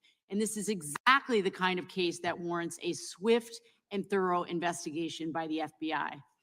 What shouldn't be happening, however, is this administration's seeming attempt to exploit Mr. Kirk's death within minutes of this horrible, horrible assassination, dividing us even further without knowing enough about the killer's complicated, confused political ideology and the extent of his motivation. And this week, Vice President Vance claimed that this is, quote, an extremely destructive movement of left-wing extremism, and said that, quote, it's part of the reason why Charlie was killed. He pledged to go after organizations on the left. But Director Patel, it was just 3 months ago that Melissa Hortman, the Minnesota House Speaker, and her husband, Mark, were shot to death in their home in the middle of the night by a self-identified right-wing extremist and Trump supporter. When that assassination happened, the FBI released a written statement denouncing the killings and pledging to hold the killer accountable. And I thank the Bureau for that. It was clear, concise, to the point. But when you compare that statement to the over 50 mentions of the Charlie Kirk killing and just 4 for the Hortmans on accounts affiliated with the FBI and your personal account, it appears to many Americans that you're valuing some lives more than others, and that's painful. And this is what I'm hearing from my constituents, so I just want to convey that to you. And the vice president didn't even call on right-wing organizations to tone down their rhetoric after that horrific killing in Minnesota. And he never once spoke about dismantling conservative institutions. This week, when the president was asked by a reporter about Speaker Hortman, he claimed he didn't even know who she was. One of the most high-profile assassinations of an elected official in recent memory, and the president claims to know nothing about it, hasn't even heard of it. It was absolutely devastating for her colleagues and for her family. And I think we all can agree in this room that we have to stop this political violence. So my first question to you is, Director Patel, what is your plan as director of the FBI to turn down the temperature, especially in light of the fact that it seems like members of the administration are reacting to political violence based on party affiliation? What's your plan? I can only speak for myself and the Of course. FBI. And what we are doing is, I think I mentioned earlier, we're following the money, because whatever attack you are describing, and they are all despicable, equally so, people need money to operate. People need money to conduct these attacks, to conduct these investigations.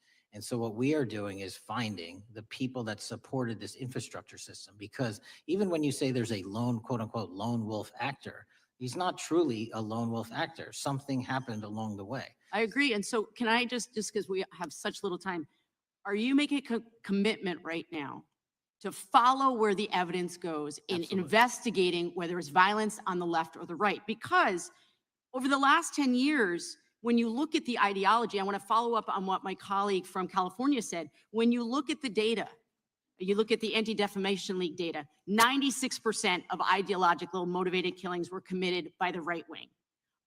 When you look at the Institute of Justice report that she cited, it's 5 times the number that 5 times the number of far left extremist incidents are perpetrated by far right. And it's been reported, and she mentioned this, that as of September 12th, 2025, just 2 days after Charlie Kirk's killing, that the DOJ removed that report from the DOJ website. That's why Americans are concerned that there seems to be a separate system of justice, that if you are a Republican and you are attacked, you will get the full weight and authority of the FBI in this administration. But if you are somebody serving in the Minnesota State Legislature and you are assassinated in your home, that the response is different. And I think to ignore the threats from the right or try to do a both and when there are multiple instances when it's overwhelmingly coming from the right, this is a disservice, because Americans want to know that whoever they are, whatever their political affiliation, that the response is going to be the same, and it is going to be done with the same diligence. And I'm wondering if you will commit to me right now that you will be a voice right now standing up to those voices in the administration that are adding to the violent rhetoric right now. That's what I'm asking you. Will you commit to this? Time the gentlelady's expired. The gentleman can respond. My voice will be through the investigations that the FBI conducts, and we will conduct them all lawfully and equally. Can we expect in the future that your tweets in related to one killing will be the same level of concern? The gentleman from Texas is recognized. Thank you, sir. Director Patel, thank you for being here today. And most importantly, thank you for restoring trust and faith in the FBI, which has been severely eroded under the Biden administration. Thank you for your service and your continued service in this capacity. On April 7th, 2025, Charlie posted on X, "Assassination culture is spreading from the left. 48% of liberals say it would be at least somewhat justified to murder Elon Musk. 55% say the same about Donald Trump. In California, activists are naming ballot measures after Luigi Mangione. The left is being whipped into a violent frenzy and set back. Whether losing an election or losing a court case justifies a maximally violent response, end quote. And unfortunately for Charlie, that reaction also came when they couldn't win a debate on a college campus. You cannot be intellectually honest and say that this problem is on both sides. It's not just what happened to President Trump, it's also what just happened to Charlie. We've gotten to a point in America where violence is encouraged. We have a former president of the United States that opens up his campaign in 2019, that's Joe Biden, by saying that his opponent is a, quote, existential threat to this country. Houston, we have a problem. People that you disagree with are not existential threats. They are not Nazis. They are not fascist. They are not racist. They are not deplorable. They are not irredeemable. They are your fellow Americans who have a different perspective on how government should run and what government should look like. Whether or not we should have strong sovereign borders, whether or not we should have safe communities, whether or not we should have places to worship our God and not worry about being shot, whether or not we live in communities and cities that are not overwhelmed by drugs and crime, whether or not we have two genders, and whether or not we have common sense in our policies and our values. And people that believe these things are not existential threats. I happen to be one of these people that believes all of the above, and as someone that served this country in combat, I can assure you I am not an existential threat to this country because I swore to protect her. I also want to point out, how many cities have you seen burned to the ground since Charlie Kirk's death? Zero. No summer of love, no riots, no nothing, no looting, no killing, none. We simply gathered and prayed for his soul, his family, and this country, because that's exactly what we represent. And while we might be angry, this righteous anger will carry on Charlie's message and legacy. I want everybody to know something very simple. Charlie is not dead because of what he said. He is dead because people listened. My time is limited, so I have a few questions for you, sir. And again, thank you very much for being here. I really appreciate your time and your service. In your experience in the FBI, have you noticed a precipitous rise in political violence and other associated crimes that you have been investigating so far this year? And if so, is this trend in motive left-wing or right-wing violence? I can always speak generally, sir. There is too much political violence, and it has been a precipitous rise on too many fronts. How do we solve this? We solve this by giving the FBI more authorities to go into and work with the private sector. There are too many online platforms. There are too many social media platforms. There are too many gaming platforms.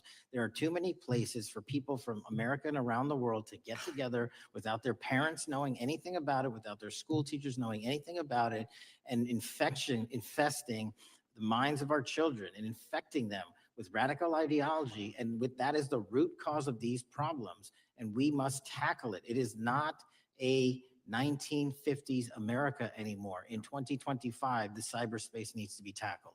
Thank you. Switching gears, when your predecessor sat right there in that seat a couple of years ago, last year in a committee hearing, I asked him a very detailed question about Matthew Thomas Crooks, the shooter responsible for the assassination attempt on President Trump's life.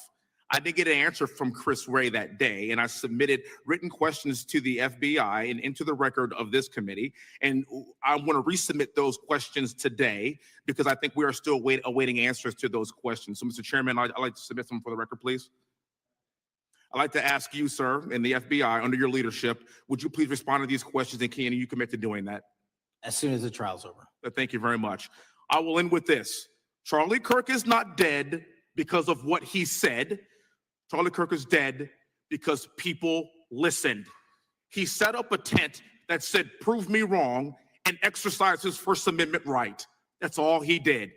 And we will continue to do so in this country in order to preserve this constitutional republic. With that, I yield back. Thank you. Gentleman yields back. The gentleman from Florida is recognized. Thank you, Mr. Chairman.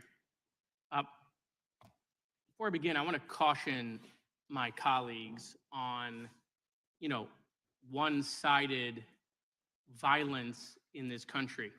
We just heard that there were no riots on the right. We're literally sitting in the building where there was a giant riot by supporters of the president, the right. We also heard that only leftists, okay, have said that Trump is a Nazi. In 2016, the current vice president of the United States said, Trump is either a cynical asshole or he's America's Hitler.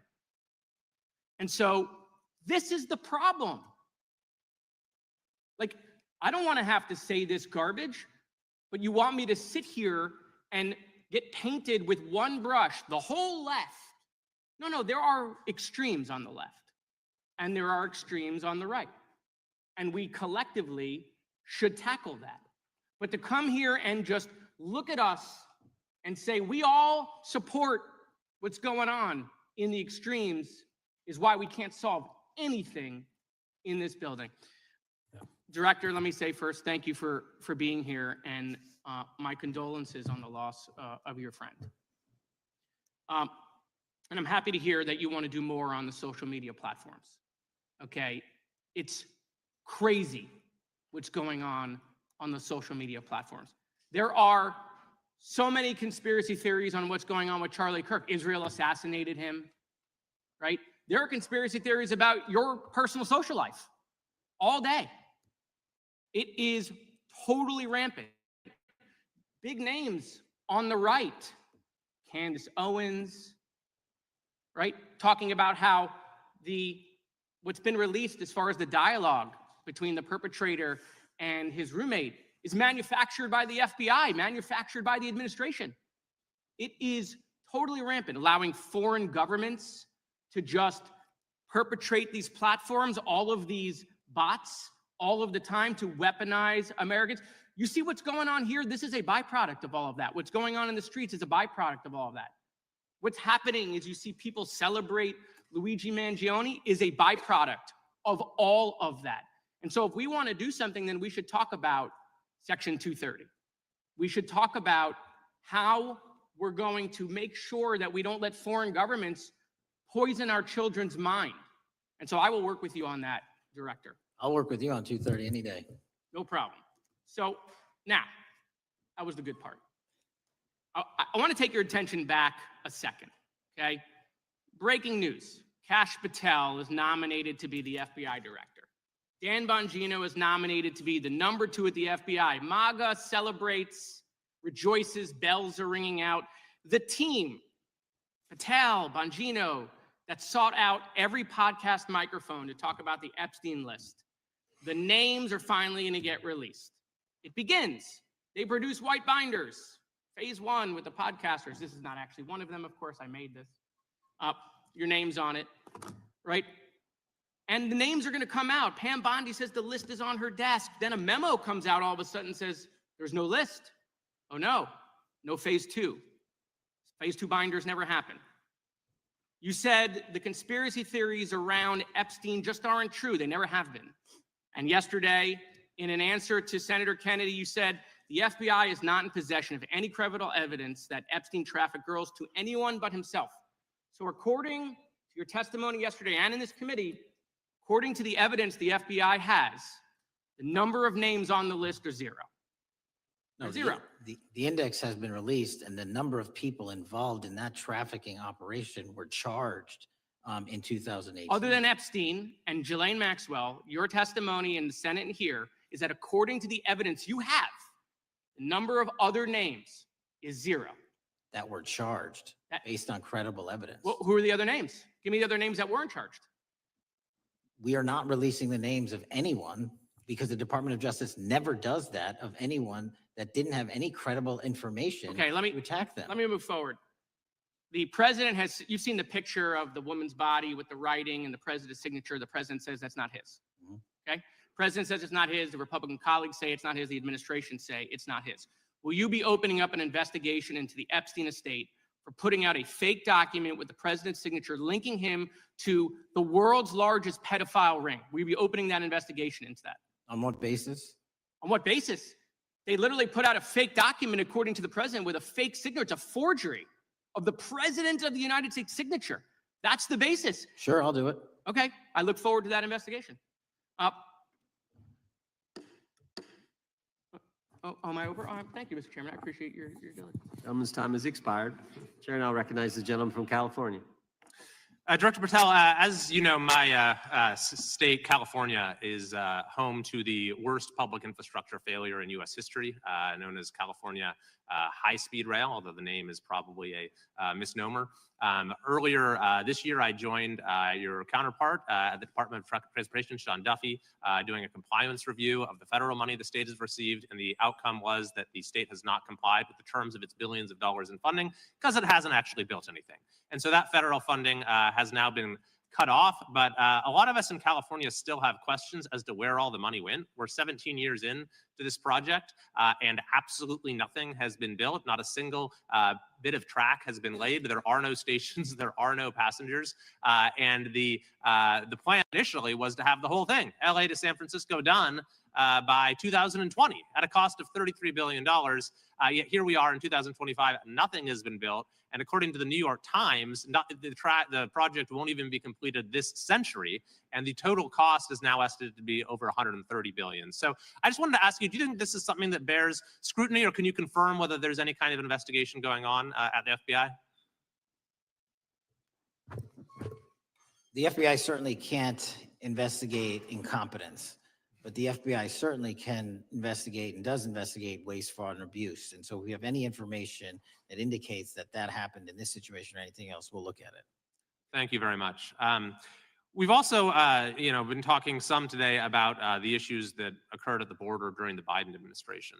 You might not agree with your predecessor on everything, but you probably would agree with some of the statements he made in testimony before this and other committees, raising alarms about the risk of terrorism from illegal border crossings.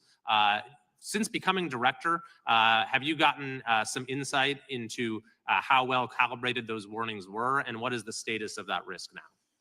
Since becoming director, there's been a sharp decrease of border crossings for known or suspected terrorists from the southern border. But unfortunately, there has been a sharp increase of known or suspected terrorists entering through our northern border. And so what I'm trying to do is work with our northern border states and our interagency to tackle that problem. But it is an absolutely massive border that can't physically be sealed. So we're going to have to get creative and put more resources into that. And in a similar vein, there were over 500,000 unaccompanied children that crossed the southern border during the Biden administration. As we know, many were trafficked either through forced labor or sex trafficking. Do you have any insight into as to what the scale of that problem was and how have things changed over the last several months? Other than what you outlined in terms of how it was described, I don't have any additional details. In terms of how many people are being trafficked into this country, especially unaccompanied missing children, that number is drastically reduced because the coyotes that smuggle these children for their criminal activity are the same ones that smuggle in narcotics, or the same one that traffic older age women. They're all interconnected. And because of the sealing of the southern border by this administration, that has come to a near halt. That is a very important point, that we have seen far fewer victims of human trafficking because we finally prioritized border security. And by the way, you have children who are getting rescued because of the immigration enforcement activities that unfortunately some politicians in my state are trying to stop, thereby stopping those kids from getting rescued. We've seen, of course, a substantial reduction in crime here in Washington, D.C. since the FBI and the National Guard got involved. I'm kind of asking you to state the obvious here, but what is the mechanism there? Why have we seen a reduction of crime when DC has had such a huge crime problem for years, and then almost overnight we see such a big difference? Because of the dedication and resources from President Trump's administration to utilize all federal, state, and local assets in a heavily crime-ridden area. I mean, if we did not have a crime-ridden area, then homicides, carjackings, and gun violence would not be dropping by 40, 50, 60%. And when you allow the police, the MPD, to work with federal authorities and allow the National Guard to set up your perimeter, this is what you can do in a few short weeks. And we at the FBI, under Operation Summer Heat, have set those Phase 01 operations in motion 4 months ago, quietly at the direction of President Trump. So we are scattered across cities across this country doing just that. But we're going to need more help to complete the job. Yeah, in too many places in this country, crime has just been treated as sort of a norm, that this is the way things have to be. What's happened in DC shows that is not the case if we have the right policies and the right priorities. Finally, this is tragically the second time in as many years that we've had an FBI director here following either an assassination or an assassination attempt. And so since there's been some time now since from the attempted assassination on President Trump at Butler, would you say that the public's understanding of what took place on that day is fairly consistent with all of the facts as you know them, or do you believe there's still material facts that have not been made public or are not fully understood by the public? No, I think it's fairly consistent. Thank you. I yield. Gentleman yields back. The lady from Texas is recognized. Man, oh man, there has been so much today, and I truly don't know where to start. So I'm just going to make sure that we start off with a few facts.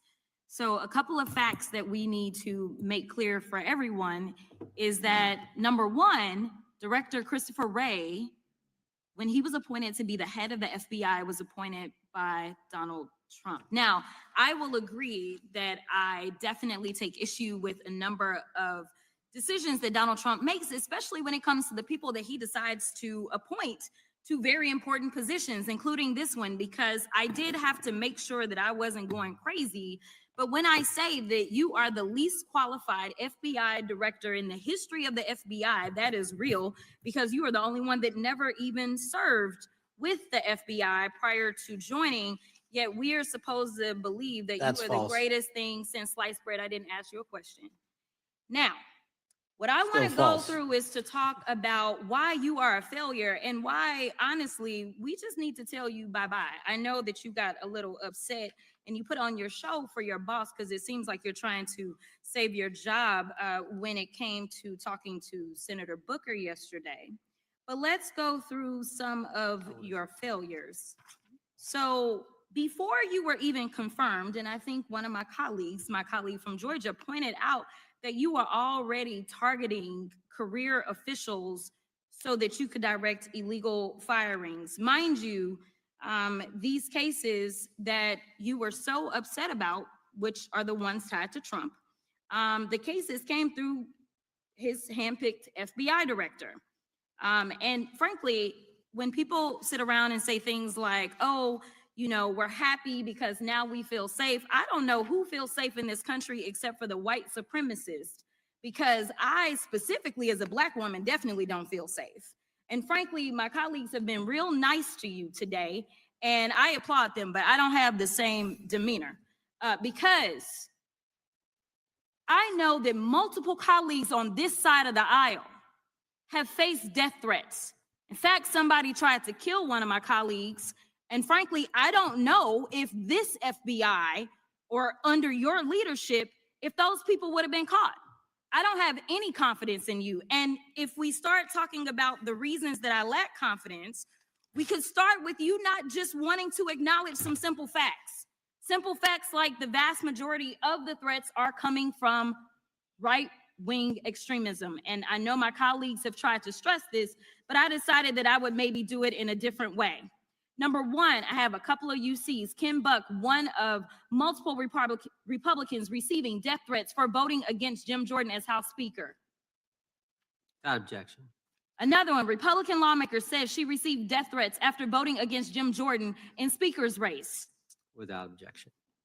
In addition, there was another one from another colleague who now is leaving Congress because they said that they were calling his wife anonymously and threatening her life to the extent that she ended up sleeping with a firearm. Without objection. Okay, so here's the deal. How are we supposed to have confidence when you're sitting up here telling the Senate yesterday that it will take you 14 years before you can get the FBI fully staffed to do their jobs? You're also now redirecting resources so that they can go and play ICE agents on the streets. You're getting rid of your most qualified people. And even when it came down to somebody that you consider to be a friend, you were posted up having some fancy dinner to the extent that you posted not only once erroneously, you posted twice erroneously as it relates to catching somebody. And then you want to go and say, let me take a victory lap. Because honestly, if it wasn't for parents deciding that they were going to turn in their child, it seems like y'all wouldn't have got there. even though he literally confessed online. So I'm confused about what it is that the FBI is doing, except for trying to put on a show for the apprentice or whatever you want to call him. The day after all of this took place, there was domestic terrorism that was taking place at HBCUs. They were targeted. Yet I didn't hear anything from the FBI about what was going on. And again, Black people kept saying, how did we end up in this? Because the numbers are so very clear that white supremacy is a problem. And honestly, I've not heard anything out of you today that makes me believe that you're going to do anything about the white supremacy problem, the one that is leading to children being killed, children being shot, as well as members of their community as they're worshiping in their churches. The time of the gentlelady has expired. If the gentleman would like to respond to any of that. Well, I mean, I'll respond. Kash Patel, as I said when I introduced him, public defender, former prosecutor, top staffer on the House Intelligence Committee, Deputy Director of National Intelligence with the National Security Council, Chief of Staff at the Department of Defense, and FBI Director. I think that's a pretty good resume for the guy who's now running the top law enforcement agency in our country. And we've seen all the stats that he's given to the committee on how much better they're doing at getting the bad guys than the previous guy was doing. With that, I recognize the gentleman from South Carolina. Thank you, Mr. Chairman. Director Patel, I think you're witnessing some auditions, clickbait auditions for the Academy Award for my Democratic colleagues. We'll see how they fare as they're on MSNBC later on today. Do you care, before I launch into my line of questioning, to respond to Ms. Crockett from Texas on that very elaborate and theatric display? Here's what I've learned in my government service. I don't give a damn what they say about me as long as I'm succeeding in the mission. We're succeeding in the mission because the men and women of the FBI have never been empowered to do more work and to hit the streets harder than by President Trump's authorities and resources he's given us. And so all I care about is that we are capturing more child predators than ever before, taking more drugs off the streets than ever before, that we are capturing murderers at a significantly historic rate, and we're delivering this country the lowest murder rate in recorded history. That are facts that you cannot dispute. But you can come at me all you want. I don't care.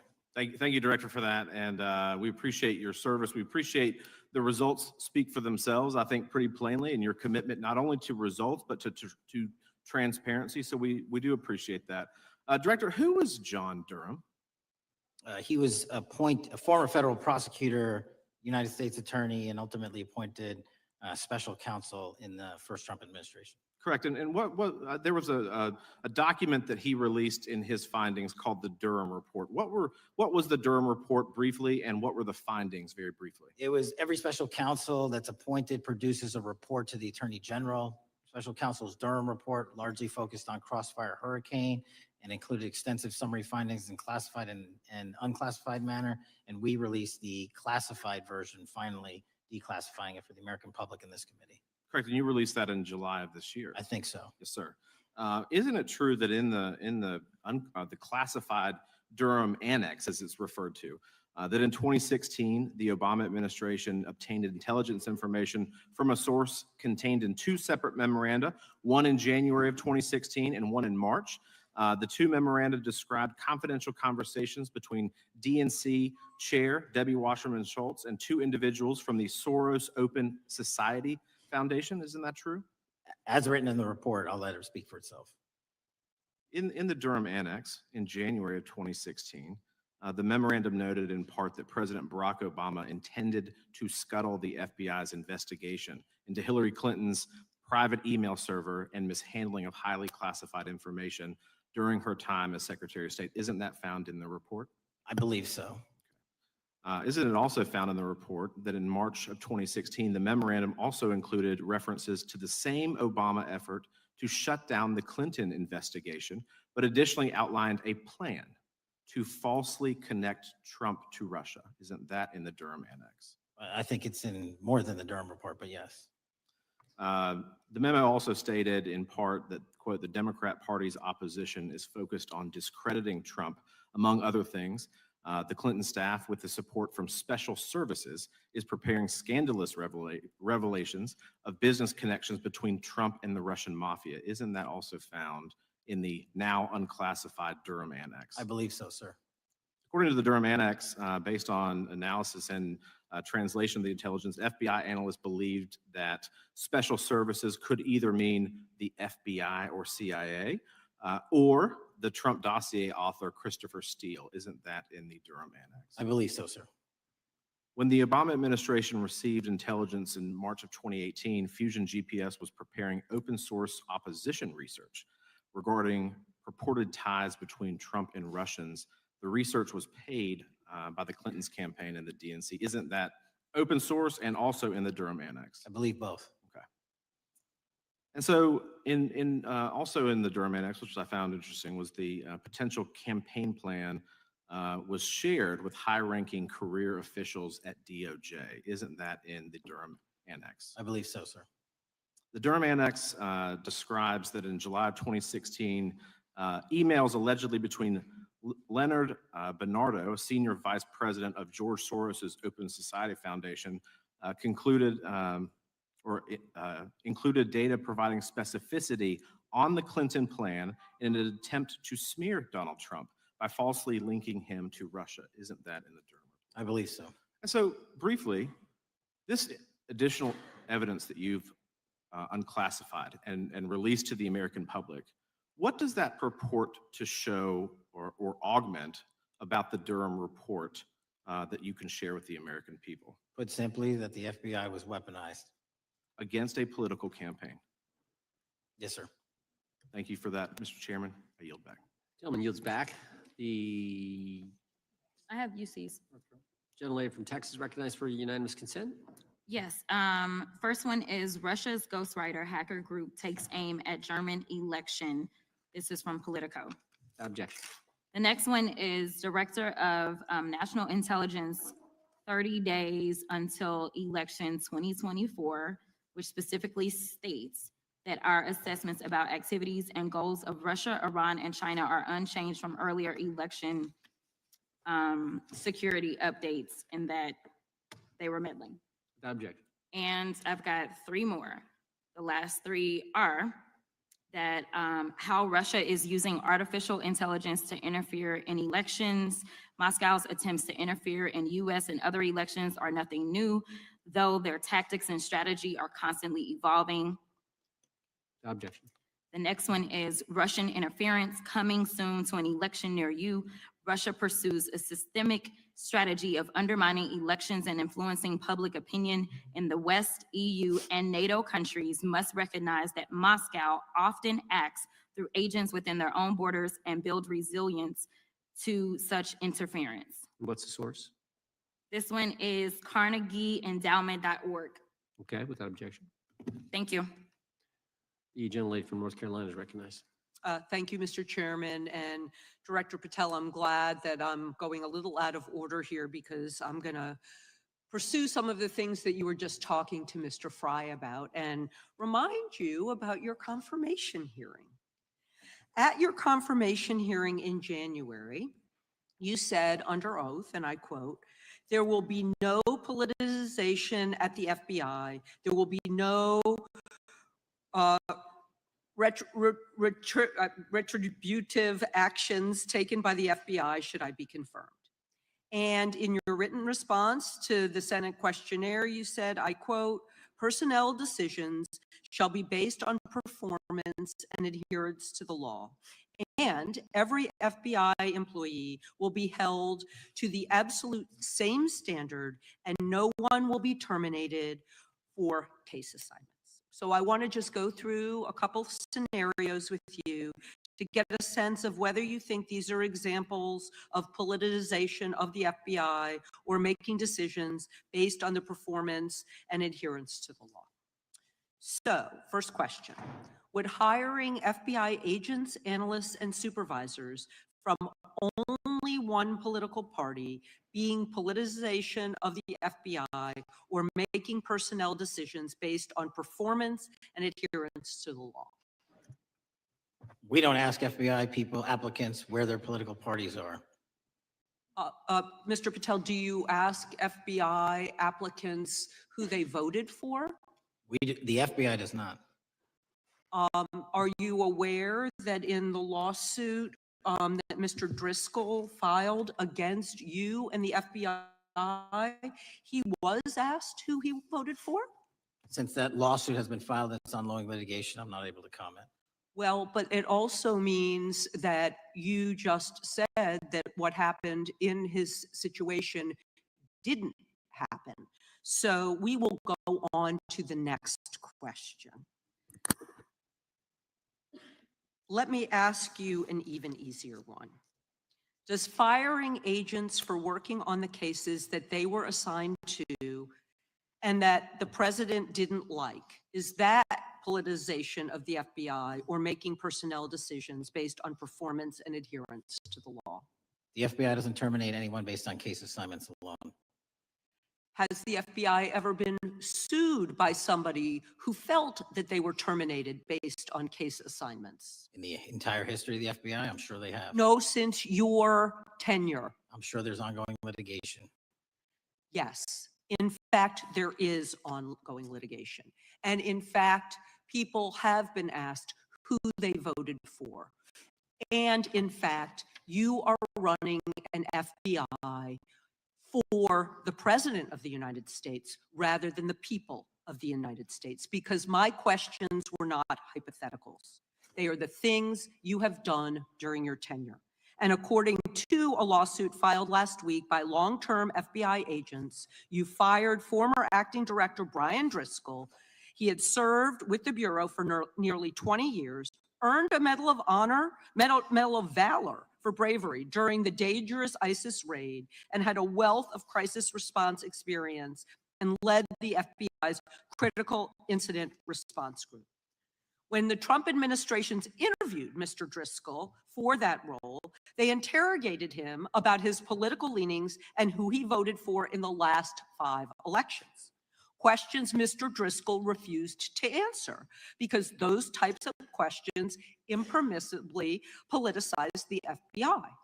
You also fired Steve Jensen, who served the FBI for nearly 2 decades and ran critical terrorism, counterintelligence, and organized crime operations, whom you once described as embodying what the American public demands of the FBI.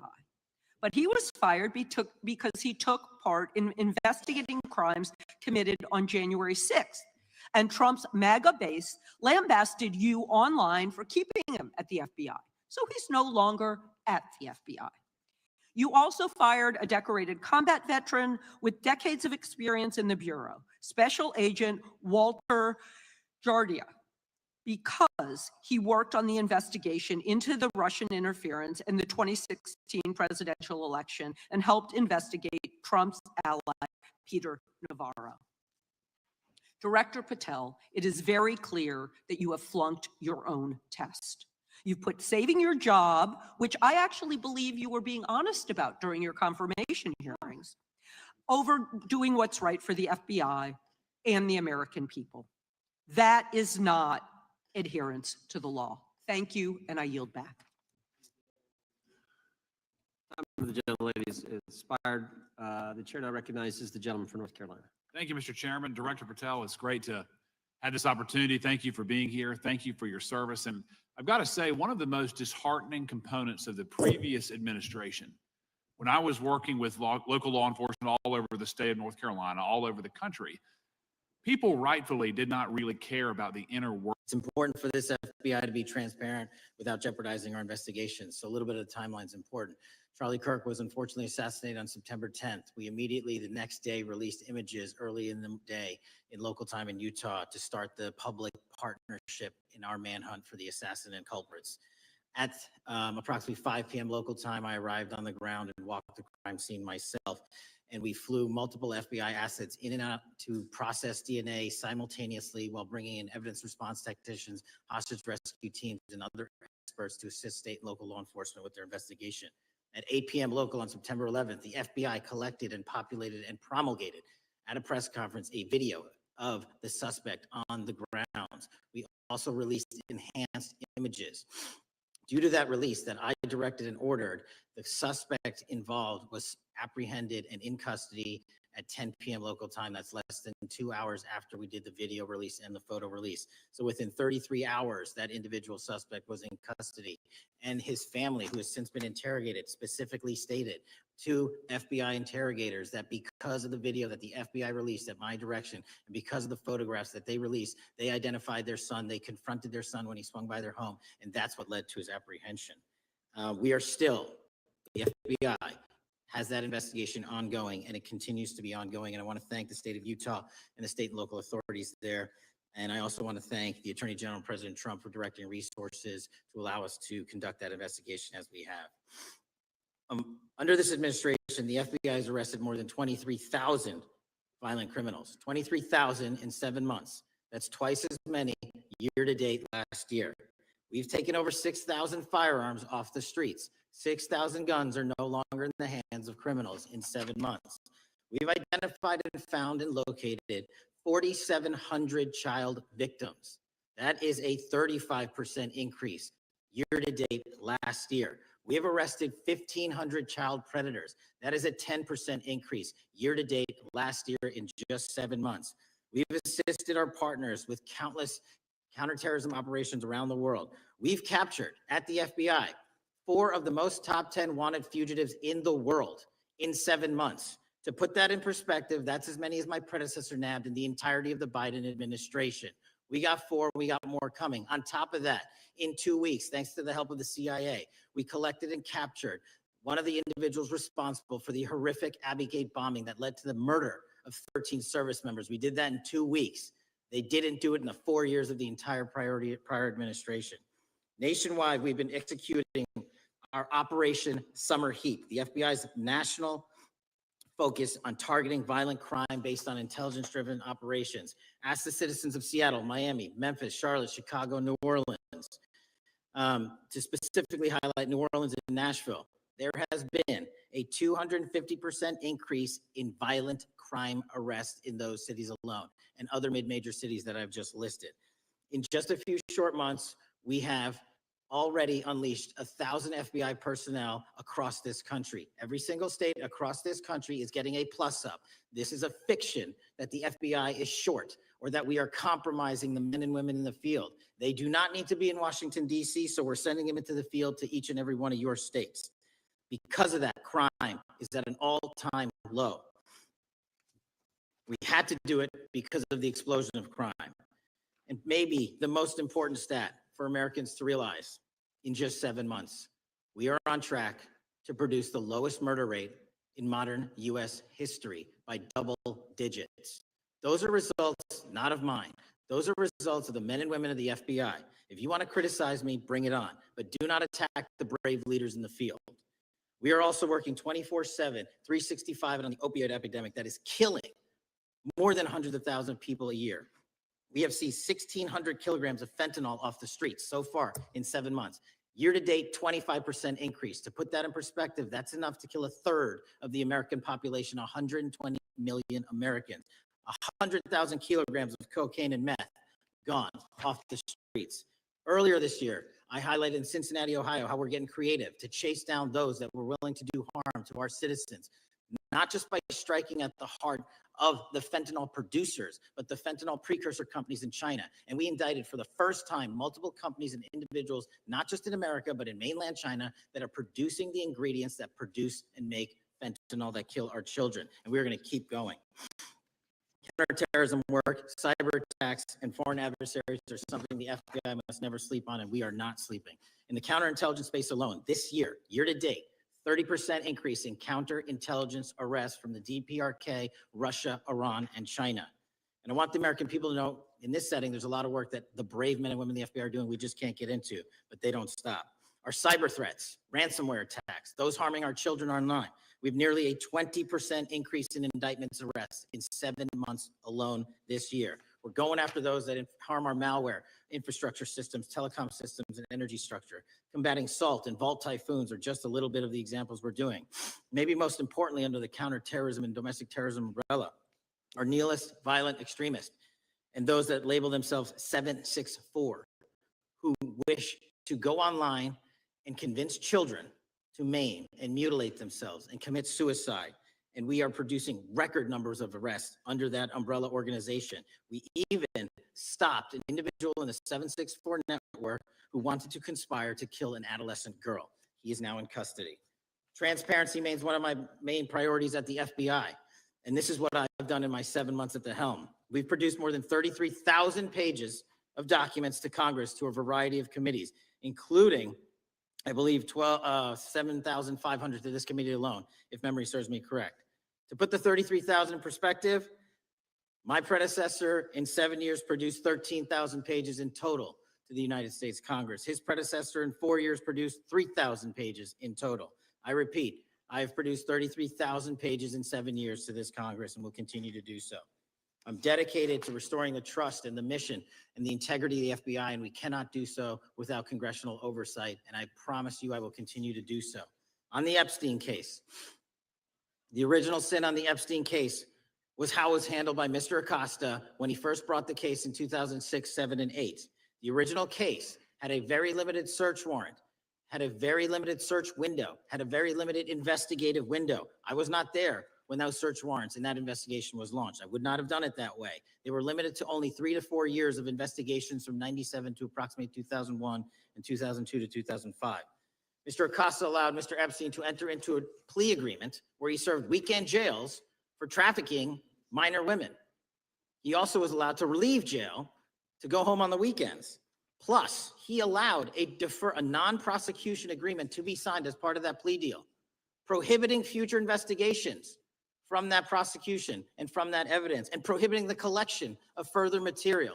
That is the original sin. We are working with Congress to produce more than any administration ever has material on Epstein.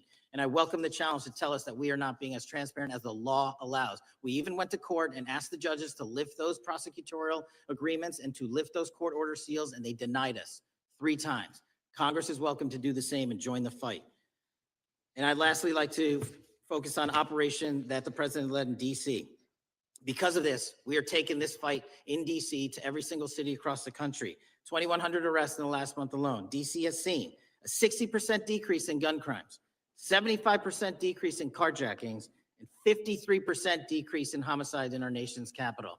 And rightly so. We're bringing that fight to the streets of America. I want to thank you for your support, and I'm proud to be the director that leads this FBI into a new headquarters building that they've needed for decades, saving the taxpayer $3.5 billion, and also providing our workforce a safe environment. If you don't know the calamity that is the Hoover Building, I invite each and every one of you to walk around. I'll give you a tour myself, and you can see where the cement falls on the heads of our employees that is only to be saved by netting, just to give you an example. Thank you for support to our mission, and I do want to highlight one thing about DC.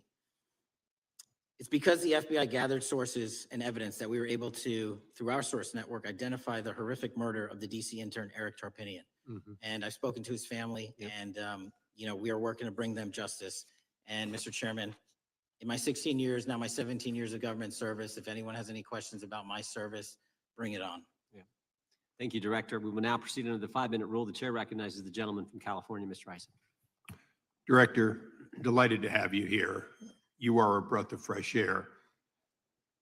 As you outlined, and I won't repeat it, the accomplishments, you did so with the same resources as your predecessor, roughly. Is that correct? I believe so, yes.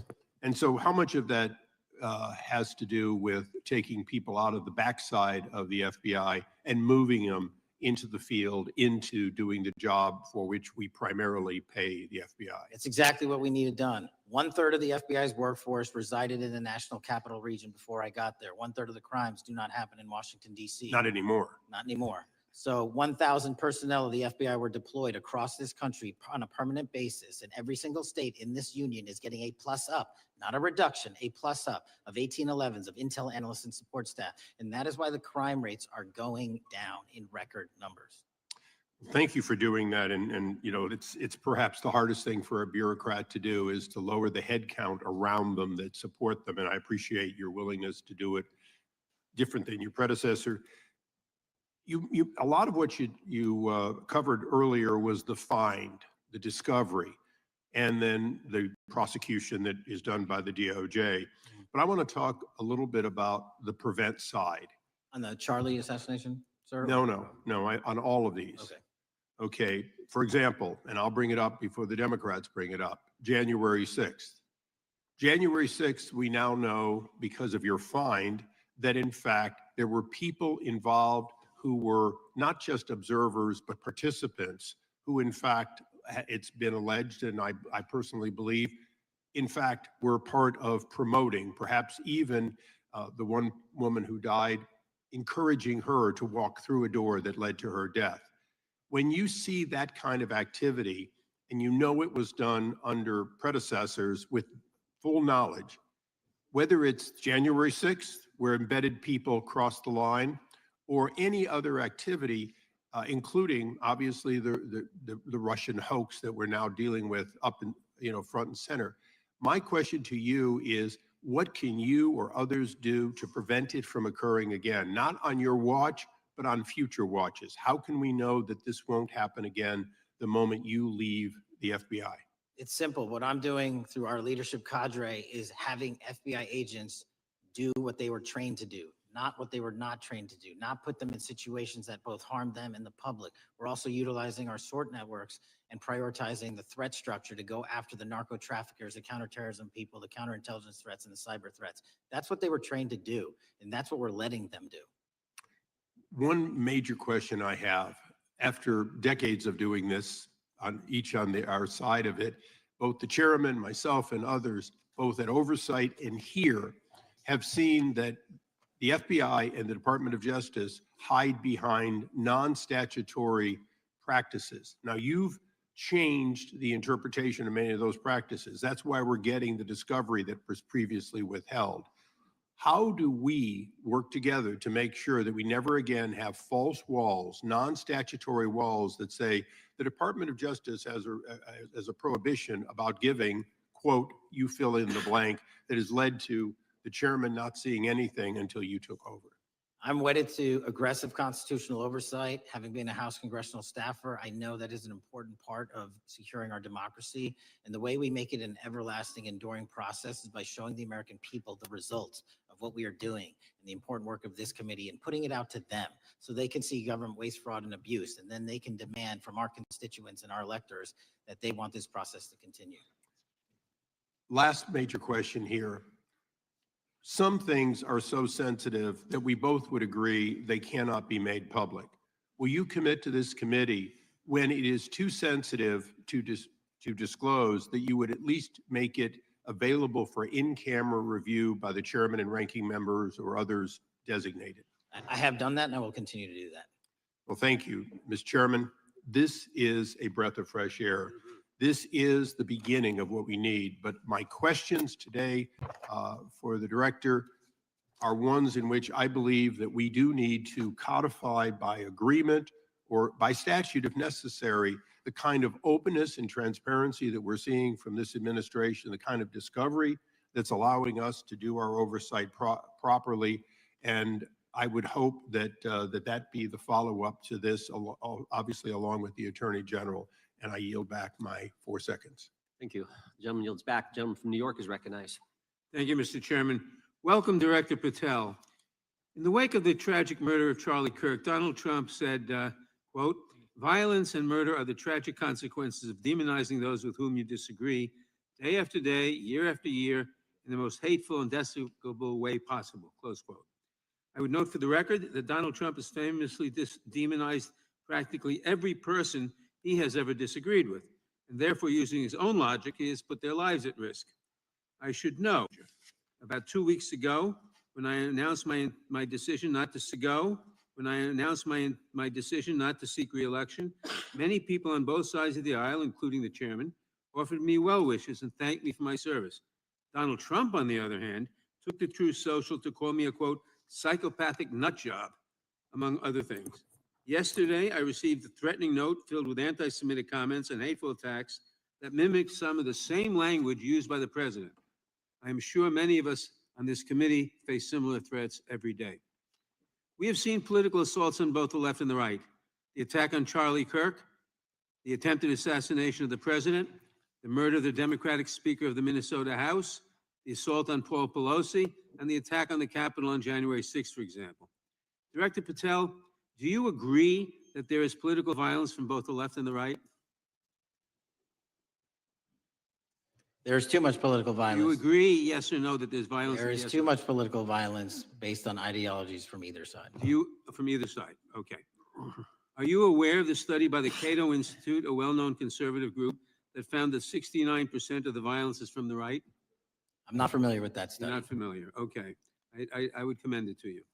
Are you aware the administration has threatened to use violence as an excuse to crack down on liberty and freedom of speech? Say that again, I'm sorry?